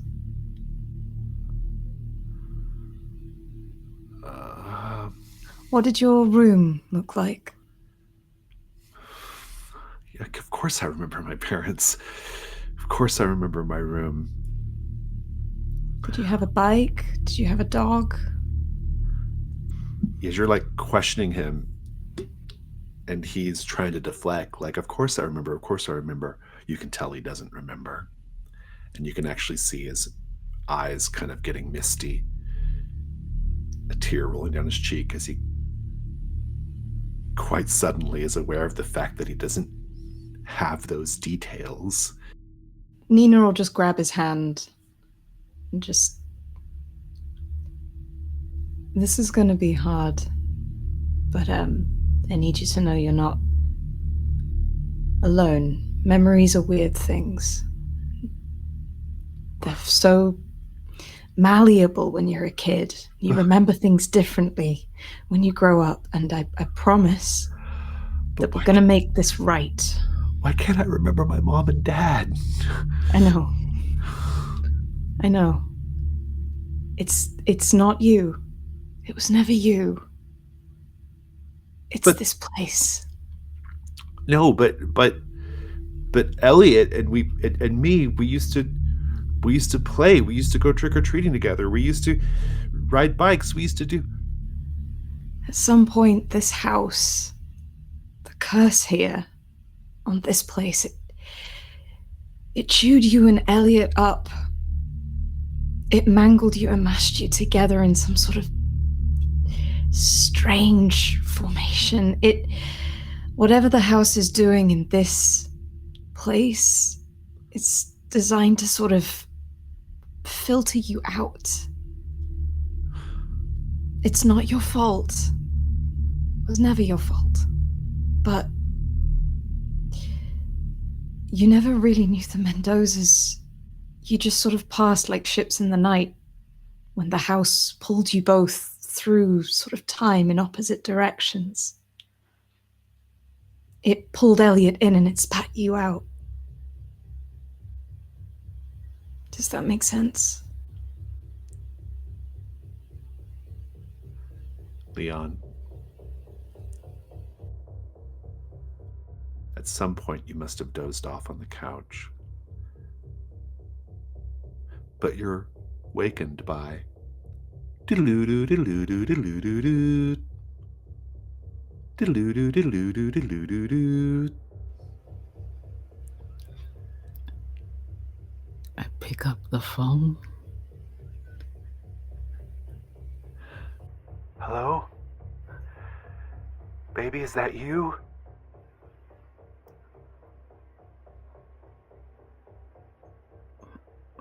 Mom? It's you. It is you. Listen. I need your help. I've been lost for so long. I don't know how I got here, but I can't get out. I've been wandering. I don't know how to get out of here. You have to help me. Well, how are you? How are you calling me? Where are you? I don't know. I'm in some kind of maze.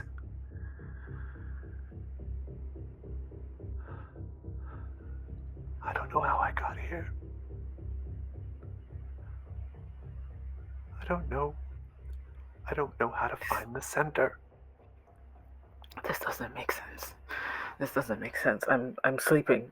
I'm dreaming. This isn't you. You're not calling me.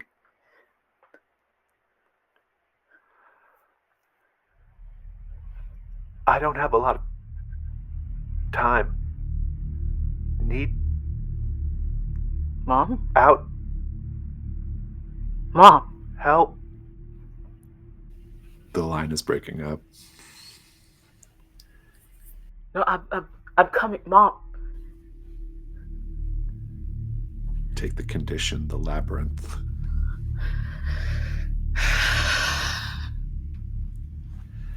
I'm never getting rid of this thing.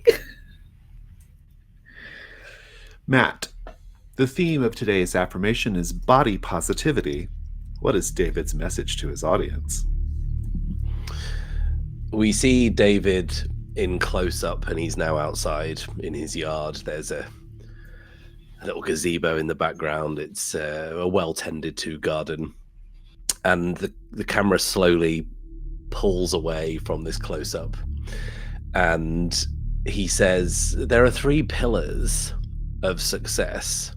There's mental, financial, and physical. And as we move slightly further away, we can see that he's shirtless, but he's still wearing his kind of business trousers with the suspenders just kind of hanging loosely over. And he's kind of got this tight waxen torso, and you can see that he's kind of lifting these dumbbells, he's pumping them, and they look like they weigh about like 5 kilos. They're really, really small, but he's kind of making a show of how strong he is. And then we see like a really awkward cut to him doing kind of Russian twists on the floor, and we can just see out of frame that someone's holding his feet down because he can't quite make it. And then we see a slightly wider shot of him doing push-ups, and he says, that 3rd pillar, physical strength, and he kind of motions off screen, and that secretary comes back in and sits on his back as he's doing push-ups, and we just hear him go, and then there's a really awkward cut to him now fully clothed, sitting in obvious pain as she like brings him like an old fashioned or something, and he drinks it. I feel motivated.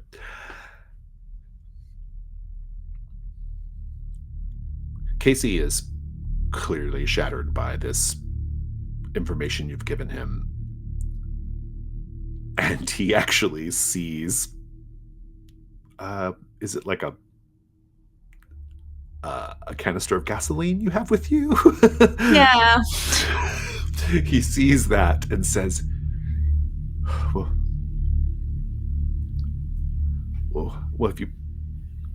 if you burn it down, does that mean I'll go away? All we know is if the house isn't there anymore, no one else will go in. This won't happen to anyone else. But and Nina's looking at JJ. I don't know.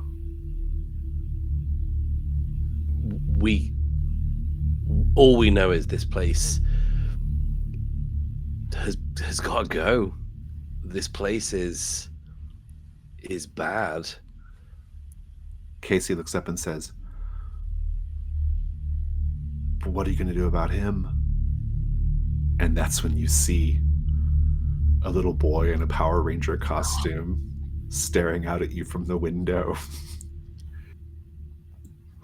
I think as soon as JJ sees that, he grabs the gas canister and just starts tipping it out in a trail, and then just launches the canister through the nearest window.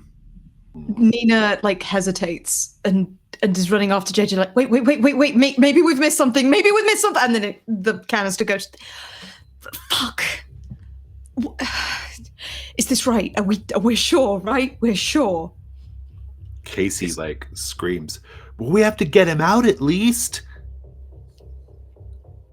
We tried before. He told me he could never be found.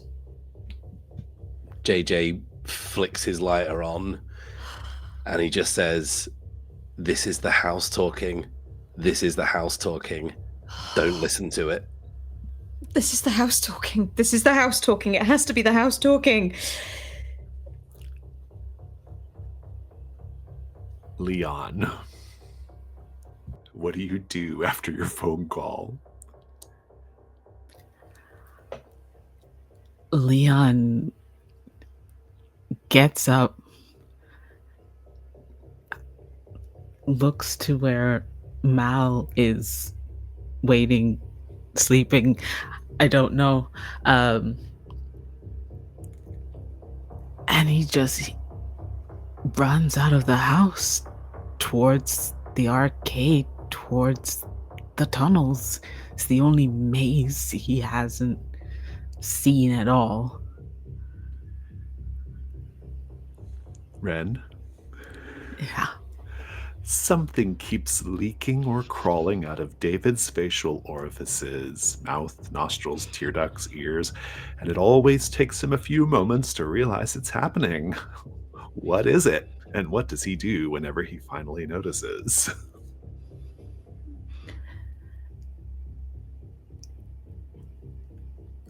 When the first one crawls out of his right ear, it takes him a moment to recognize the sensation that it's not his hair tickling him, but something else.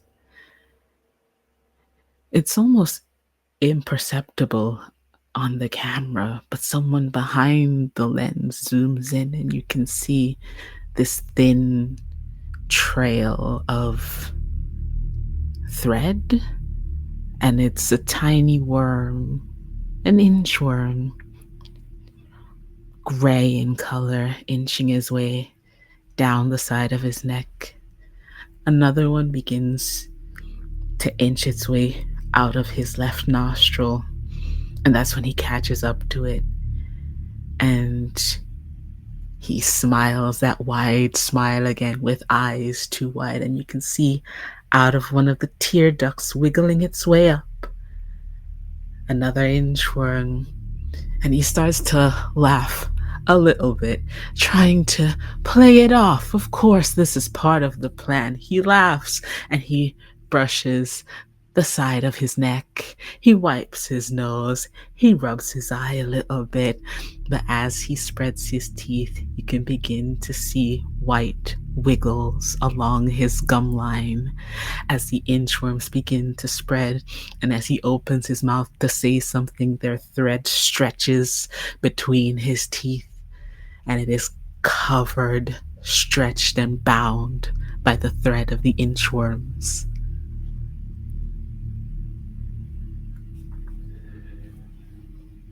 JJ, you hear a thump, thump, thump, thump, thump, thump, thump,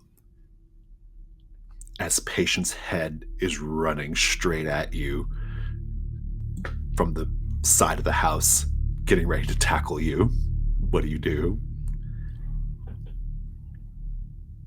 I'm going to lead her away from the house. I think I'm going to just run away and let her chase me. Fantastic. Have you actually dropped the match yet? Or the lighter yet? I put the lighter in Casey's hand because it's got to be him. Oh, interesting. This is going to be the night move. What do you afraid is going to happen if you do not escape, Patience? Well, we've got previous, me and Patience.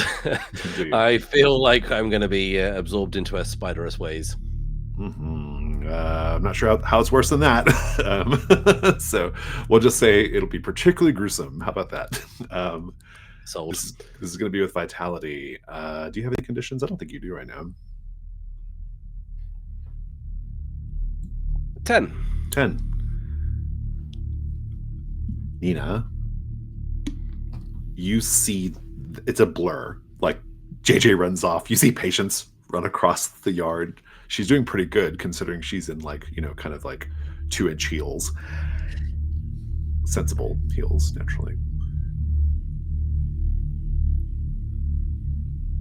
Casey's still holding the lighter. And he's like, his hand is wavering, looking at the red Power Ranger in the window. But that's also when you see your dad walk up behind the red Power Ranger and put his hands on the red Power Ranger's shoulders in a gentle way. I want the night move from you as well. What are you afraid is going to happen right now? Nina's come up behind Casey, having just seen this, and has come up behind Casey and has put her hands on his shoulders, mimicking her dad and Elliot, and is just whispering. But she's not completely sure what she's going to whisper. In the best case scenario, she says burn it. And in the worst case scenario, she says save them. Just to make things extra interesting here, I think the door to the house opens of its own accord. I'm going to press on the doorway. Can I add that there are like threads, like spidery threads in the doorway, as if that's what's almost pulled it open, but we couldn't quite be sure. It also invokes the special rule of this mystery, which forces me to give you the haunted condition again. Great. Roll a disadvantage with sensitivity, please. Oh. What are you scared is going to happen, though? I'm afraid I'm going to tell Casey to save them, and I'm afraid we both go in and we don't come out. That's bad as it's going to get.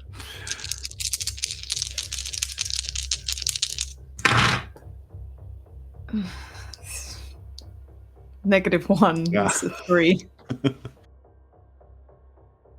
JJ, you are running. You're going to run directly into Leon, who is also like booking it to another part of town, but you're going to intersect with Patience directly on your heels. Just describe how you escape, or at least draw Patience away. That's what you said you were going to do. Yeah, I think I lead her towards like a thicket of trees and then kind of use the fact that she's in 2-inch heels to kind of vault over the fence, and maybe I roll down an embankment, and that's where I kind of come out in front of Leon as he's running down the street. Leon, you see this. What do you do? I think Leon startles and like slows down, and then I think breaks and goes towards JJ, because JJ is supposed to be back at Escondido, and this doesn't make sense. Again, nothing makes sense right now. JJ, what's happening? No time to explain. I'm being chased by the head of the neighborhood association. I've left Nina in charge of burning down the house. I'm not sure it's going particularly well, so like we need to go. And I think I just grab Leon by his kind of sleeve and just start pulling him along and go round the other way back to Escondido. No, JJ, my mom called me. My mom called me, and I think she said she's in a maze. I have to get her. What maze? Where are you going? I don't know. I don't know. I You hear the boop, boop, boop, boop, boop, boop of Sheriff Hanscom's SUV pulling up alongside the two of you. Nina, since you got a miss, I'll take the fiction. The doorway opens. Elliot is beckoning to Casey. Your father is beckoning to you. Elliot turns to you and he says, maybe it's not real, but it's still good enough for me. It's not the ending I was hoping for, but I'll take it. He walks towards the house. You both do. We see a shiver on those like kind of thread-like tendrils as they pull the door closed. And the house almost gives a shudder of satisfaction.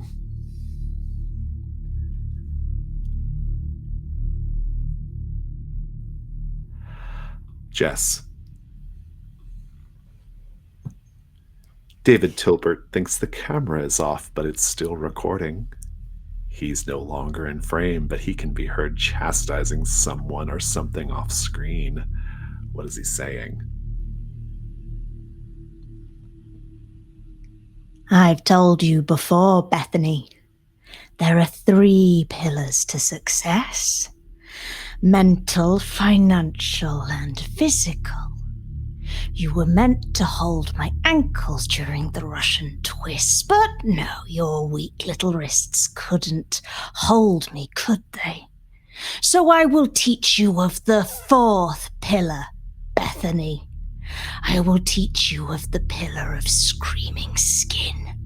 I will teach you of the pillar branded by the bone wolves. I will teach you of the fire clans, and your skin, your useless skin, will join it. Sheriff Hanscom gets out of his vehicle, and I mean, he really has earned his nickname of Sheriff Handsome. He's very good looking. I'd say Timothy Oliphant vibes, right? And he says, hey, everything all right? You two look a little spooked. We're just a couple of guys out, on a late night walk. No law against that, is there, officer? Nope, there surely isn't. It's just that Patience called me a little bit ago and said that she saw, in her words, those nosy kids over by 18 Escondido with what she described as a can of gasoline. Does that sound familiar to you, Leon? I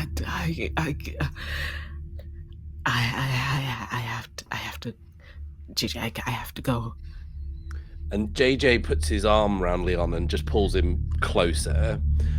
And JJ reaches into Leon's bag and fumbles around for the flare gun.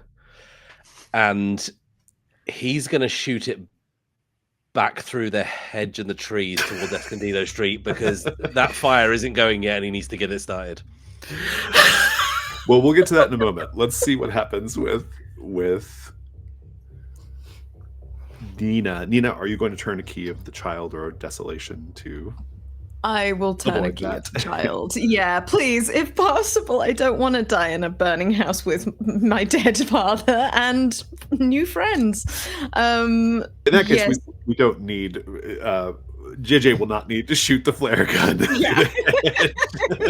I do like the idea of you grabbing the flare gun, though. I love that in the eventuality that Nina went, yeah, and that's when my character retires. JJ's got it covered. Nina, instead, Casey still wants to go inside. How do you stop him? I've got my hands on his shoulders still. And I just hold him in place, and every sort of tug that he feels towards the house, Nina pulls him back until there's almost like she's almost grappling him.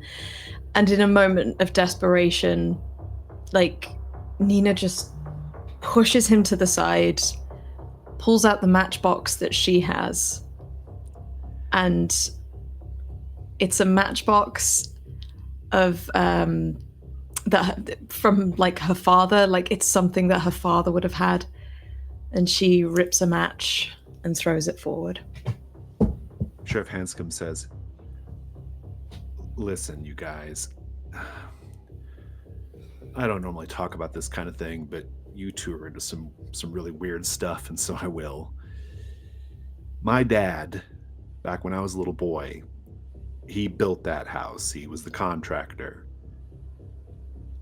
And he told me back then, he told me that house has to always stand.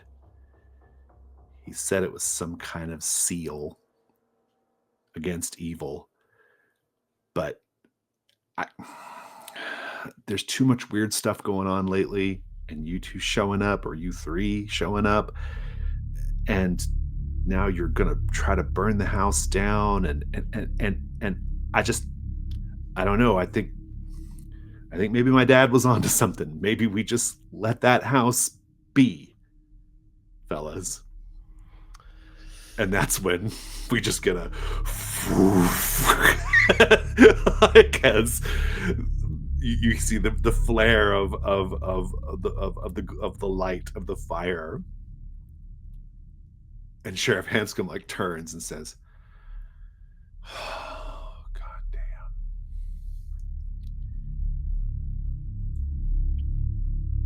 And he just like opens up the back of the vehicle and says, "Are you two going to give me any trouble here?" I push Leon away and say, "Leon, run." And then I kind of push myself into Hanscom's like kind of arms, essentially. He's like, "Wait, where are you going to run to?" "Whatever. Okay, come on, you." And he like pushes you to the back, and he says, "Stay here." And he's going to go run to check on the fire, and he's got his little walkie-talkie to like call in, volunteer fire department and everything. What does he see when he gets over to 18 Escondido, Nina?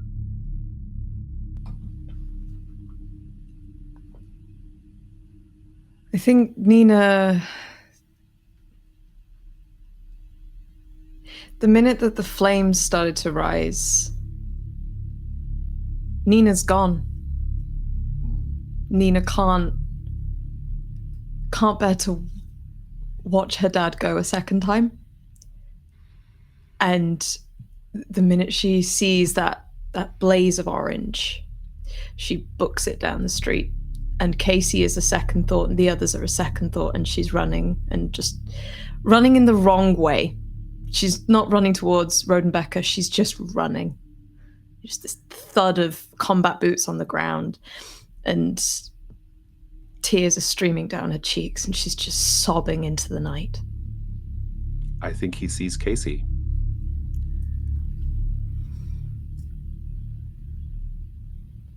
We can't really hear the precise conversation they're having, but Casey's explaining to the sheriff that he won't be able to see him anymore. And we just see the two of them embrace one last time as the fire crawls up the sides of the house.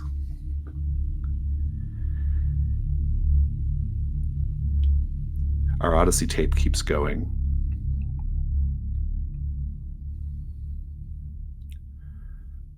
Into a scene of the deep desert. The very deep desert. A yawning cave mouth.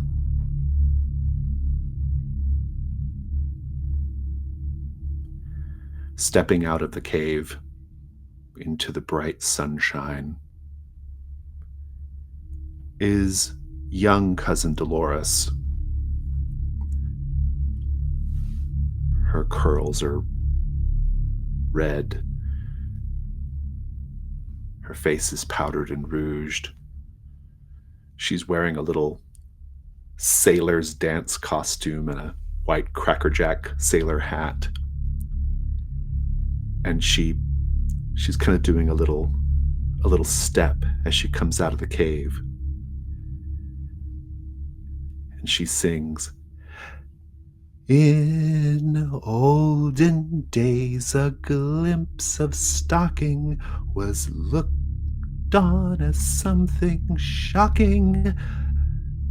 But now God knows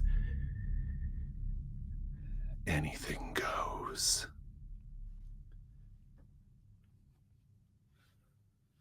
Let's go to the dawn.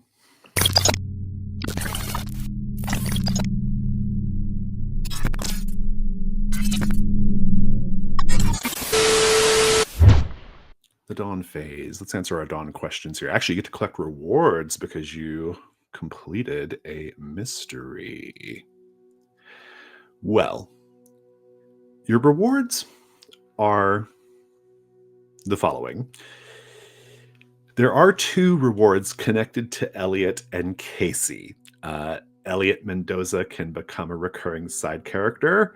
He can be found at 18 Escondido unless the house is destroyed, at which point he will attach to the house on Rodenbecker Street.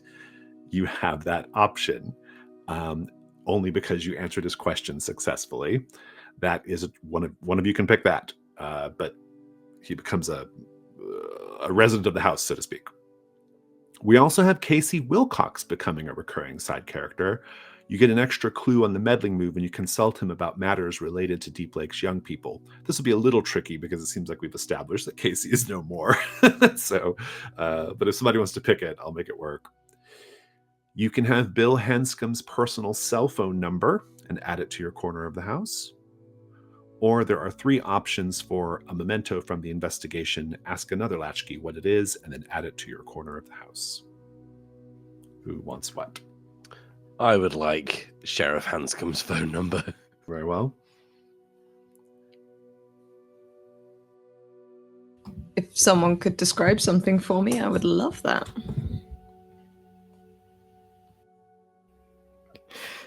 You get the Voltrons. Yes. I was going to say that at the beer. I mean, ow, but okay. Wren, what do you want for Leon? I want to meet Elliot. Very well. Let's answer the dawn questions. Okay, dawn questions. You resolved a mystery. Everyone gets credit for that one. And everyone also has the option of receiving a signal from the other side, meaning something from the tape reflected something going on in the real world or vice versa. Let's start with JJ. Signal from the other side? No, I hadn't even turned my brain on to start thinking about that at that point. Very well. Nina, did you get one? I did. I tried to put the threads in the doorway Yeah. that were in his mouth. Absolutely. I thought that was something. Leon, did you get a signal from the other side? No, I don't think so. Okay. JJ, did you share a good memory from your childhood? Yes, you did, in flashback. Were you vulnerable with someone? Can I make an argument that I was vulnerable with the guy at the lockup because I sort of didn't reveal, but like I was having that memory of I think in flashback you were vulnerable, right? Like by talking about like what your situation with your mom and your dad. Yeah, that's really good. I like that. Nina, did you go out of your way to reconnect with Deep Lake? Nina went to go and find Linnea. Like she has no care about the Rodenbecker family. She doesn't really but she knows that she has to help her, I think. And we'll go into that bridge. I'm going to suggest with all that. That's the normal order of all investigating business. That's fair. In which case, then, can I argue that she went back to Escondido Street after going, no, she's not good. Like, she really didn't want to go back. That'll give you, yeah. Because okay, cool. That was, no, that's you weren't fair. Necessarily needed there. That's good. Did you also shared a good memory from childhood? Yeah. Everybody will get that one if you had it. Winner. Leon, did you cut loose for once?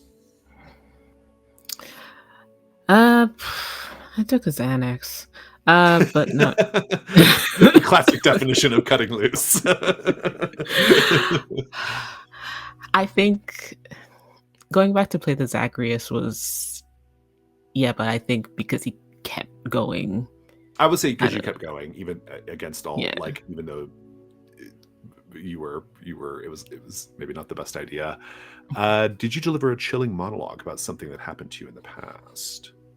No, I was trying.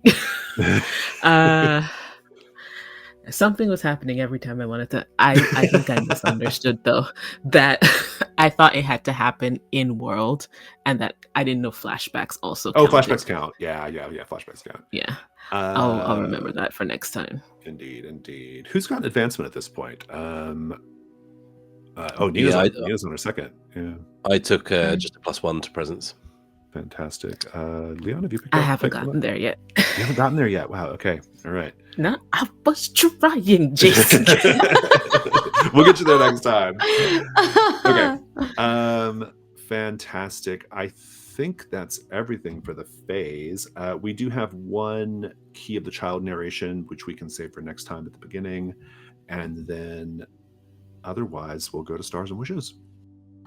Where to begin? Jason, how do you make that noise? The Zagreus noise that you've made so many times now, and every time it comes out, I don't know, it feels like it takes everything into a different gear. But I've got it underlined so many times. I don't know, that's a really lovely way of just sort of transforming and transferring the entire narrative structure. But also, Let's Paint the Screen is very good. You did really, really well. You're very proud of yourself. I can feel it. But also, I wanted to say the monologue from the big man regarding the great renders of flesh and the pillars of screaming skin and all of that. I was enraptured, and I like, you know, when you sort of given like a dump of information, you're like, there's something in here, there's gold in here, I have to find it. I was absolutely enraptured by that. It was delivered horrendously. So thank you for that. Absolutely, and really good use of like the big man. He's so weird and terrifying, and I don't know if we're meant to be afraid of him or if we're meant. He's a brilliant character. Wren,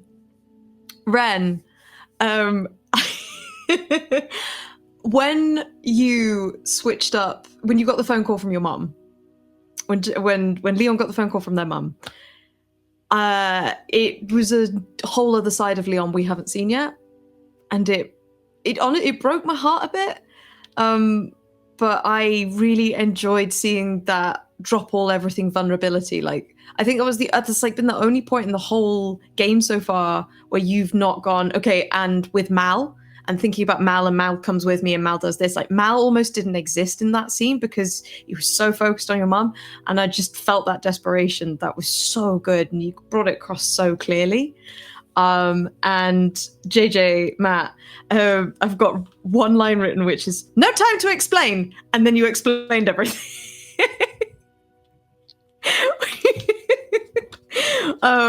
Which again feels like the most JJ thing for JJ to do. The determination to burn down Escondido Street. I love following your lead on that. The 3 pillars in the Odyssey tape as well. Mental, physical, financial. Yeah, that felt so 80s. That was brilliant. But yeah, this was also for Leon, turning as many keys as humanly possible to get through the Zagreus secret levels. Just watching you burn them, I was like, holy shit, we're gonna lose Leon to this game forever. Like, that's where we leave them, because you won't stop rolling a 5. But yeah, all around, this has been another absolutely excellent episode. Probably my favorite we've recorded so far. I thought it was absolutely fantastic. So well done, guys. Absolutely amazing. Yeah, echo those. I felt like Leon turning the keys was like a kid pumping just endless quarters into this machine, and that was really fun to watch a kind of push your luck element to this. I really enjoyed the way that Leon handled the big man in the morning when we were having with the breakfast scene. I think the Xanax helped, but you know, Jess was kind of flabbergasted. I was absolutely frozen in terror, and you were like, you know, just trying to get like having a normal conversation with him almost. And I really liked that. And then in the same way, I really liked the way that Nina handled Casey and that very difficult conversation that we had to have with him before we burn that house down, and also Jason for dropping Anything Goes in there and getting this video copyright struck.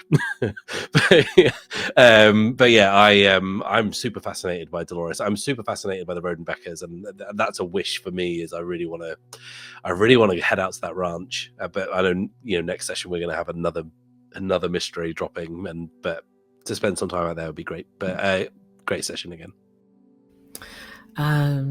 For me, JJ, I enjoy seeing JJ's vulnerability with the lockers, just like that little side glimpse into his past and what his family was like. Nina, I enjoyed watching Nina freak out every time the big man appeared, just because it's like the lack of expectation just makes everything so terrible. And so you just never know what you're gonna get with him, but it's always worse than you expect. So I enjoyed the visual of that. And just I always like how you close out the Odyssey tapes. Because you're always working to like tie it back to things in the beginning, which sometimes I forget happen. So it's nice to see it again in full. And then Jason, thank you for leaving my dog alone for one session. But I really enjoy this kind of, there's this, as the big man is deteriorating, there's a curiosity about him and also what that means for the greater story, and like how as we're moving along, like things aren't getting more clear. We get more information and things get less clear somehow. And that's amazing. And I don't know how it's all gonna tie up in the end. And I like that now we're 4 sessions in and there's still like a lot of mystery to get to and work towards. I'm really enjoying that. So yeah, I'm having a great time. A wish I level up. That's a wish from me to me, that I move past the first level. This was really great. I want to note a wish here so I don't forget for next time, but we have to define an Odyssey clue from the David Tilbert affirmations tape. So that's one thing for homework. Also, for my wish, I'm excited to see the unnarrated, or the so far unnarrated Keys of the Child, learn more about these characters. Which goes to my star. I really, really enjoyed the Key of the Cave Dweller. Those were each like very sweet, nice like things. And I don't think we haven't gotten too many like very nice things like that. And so it was really nice to kind of see those. Other wishes. Really that I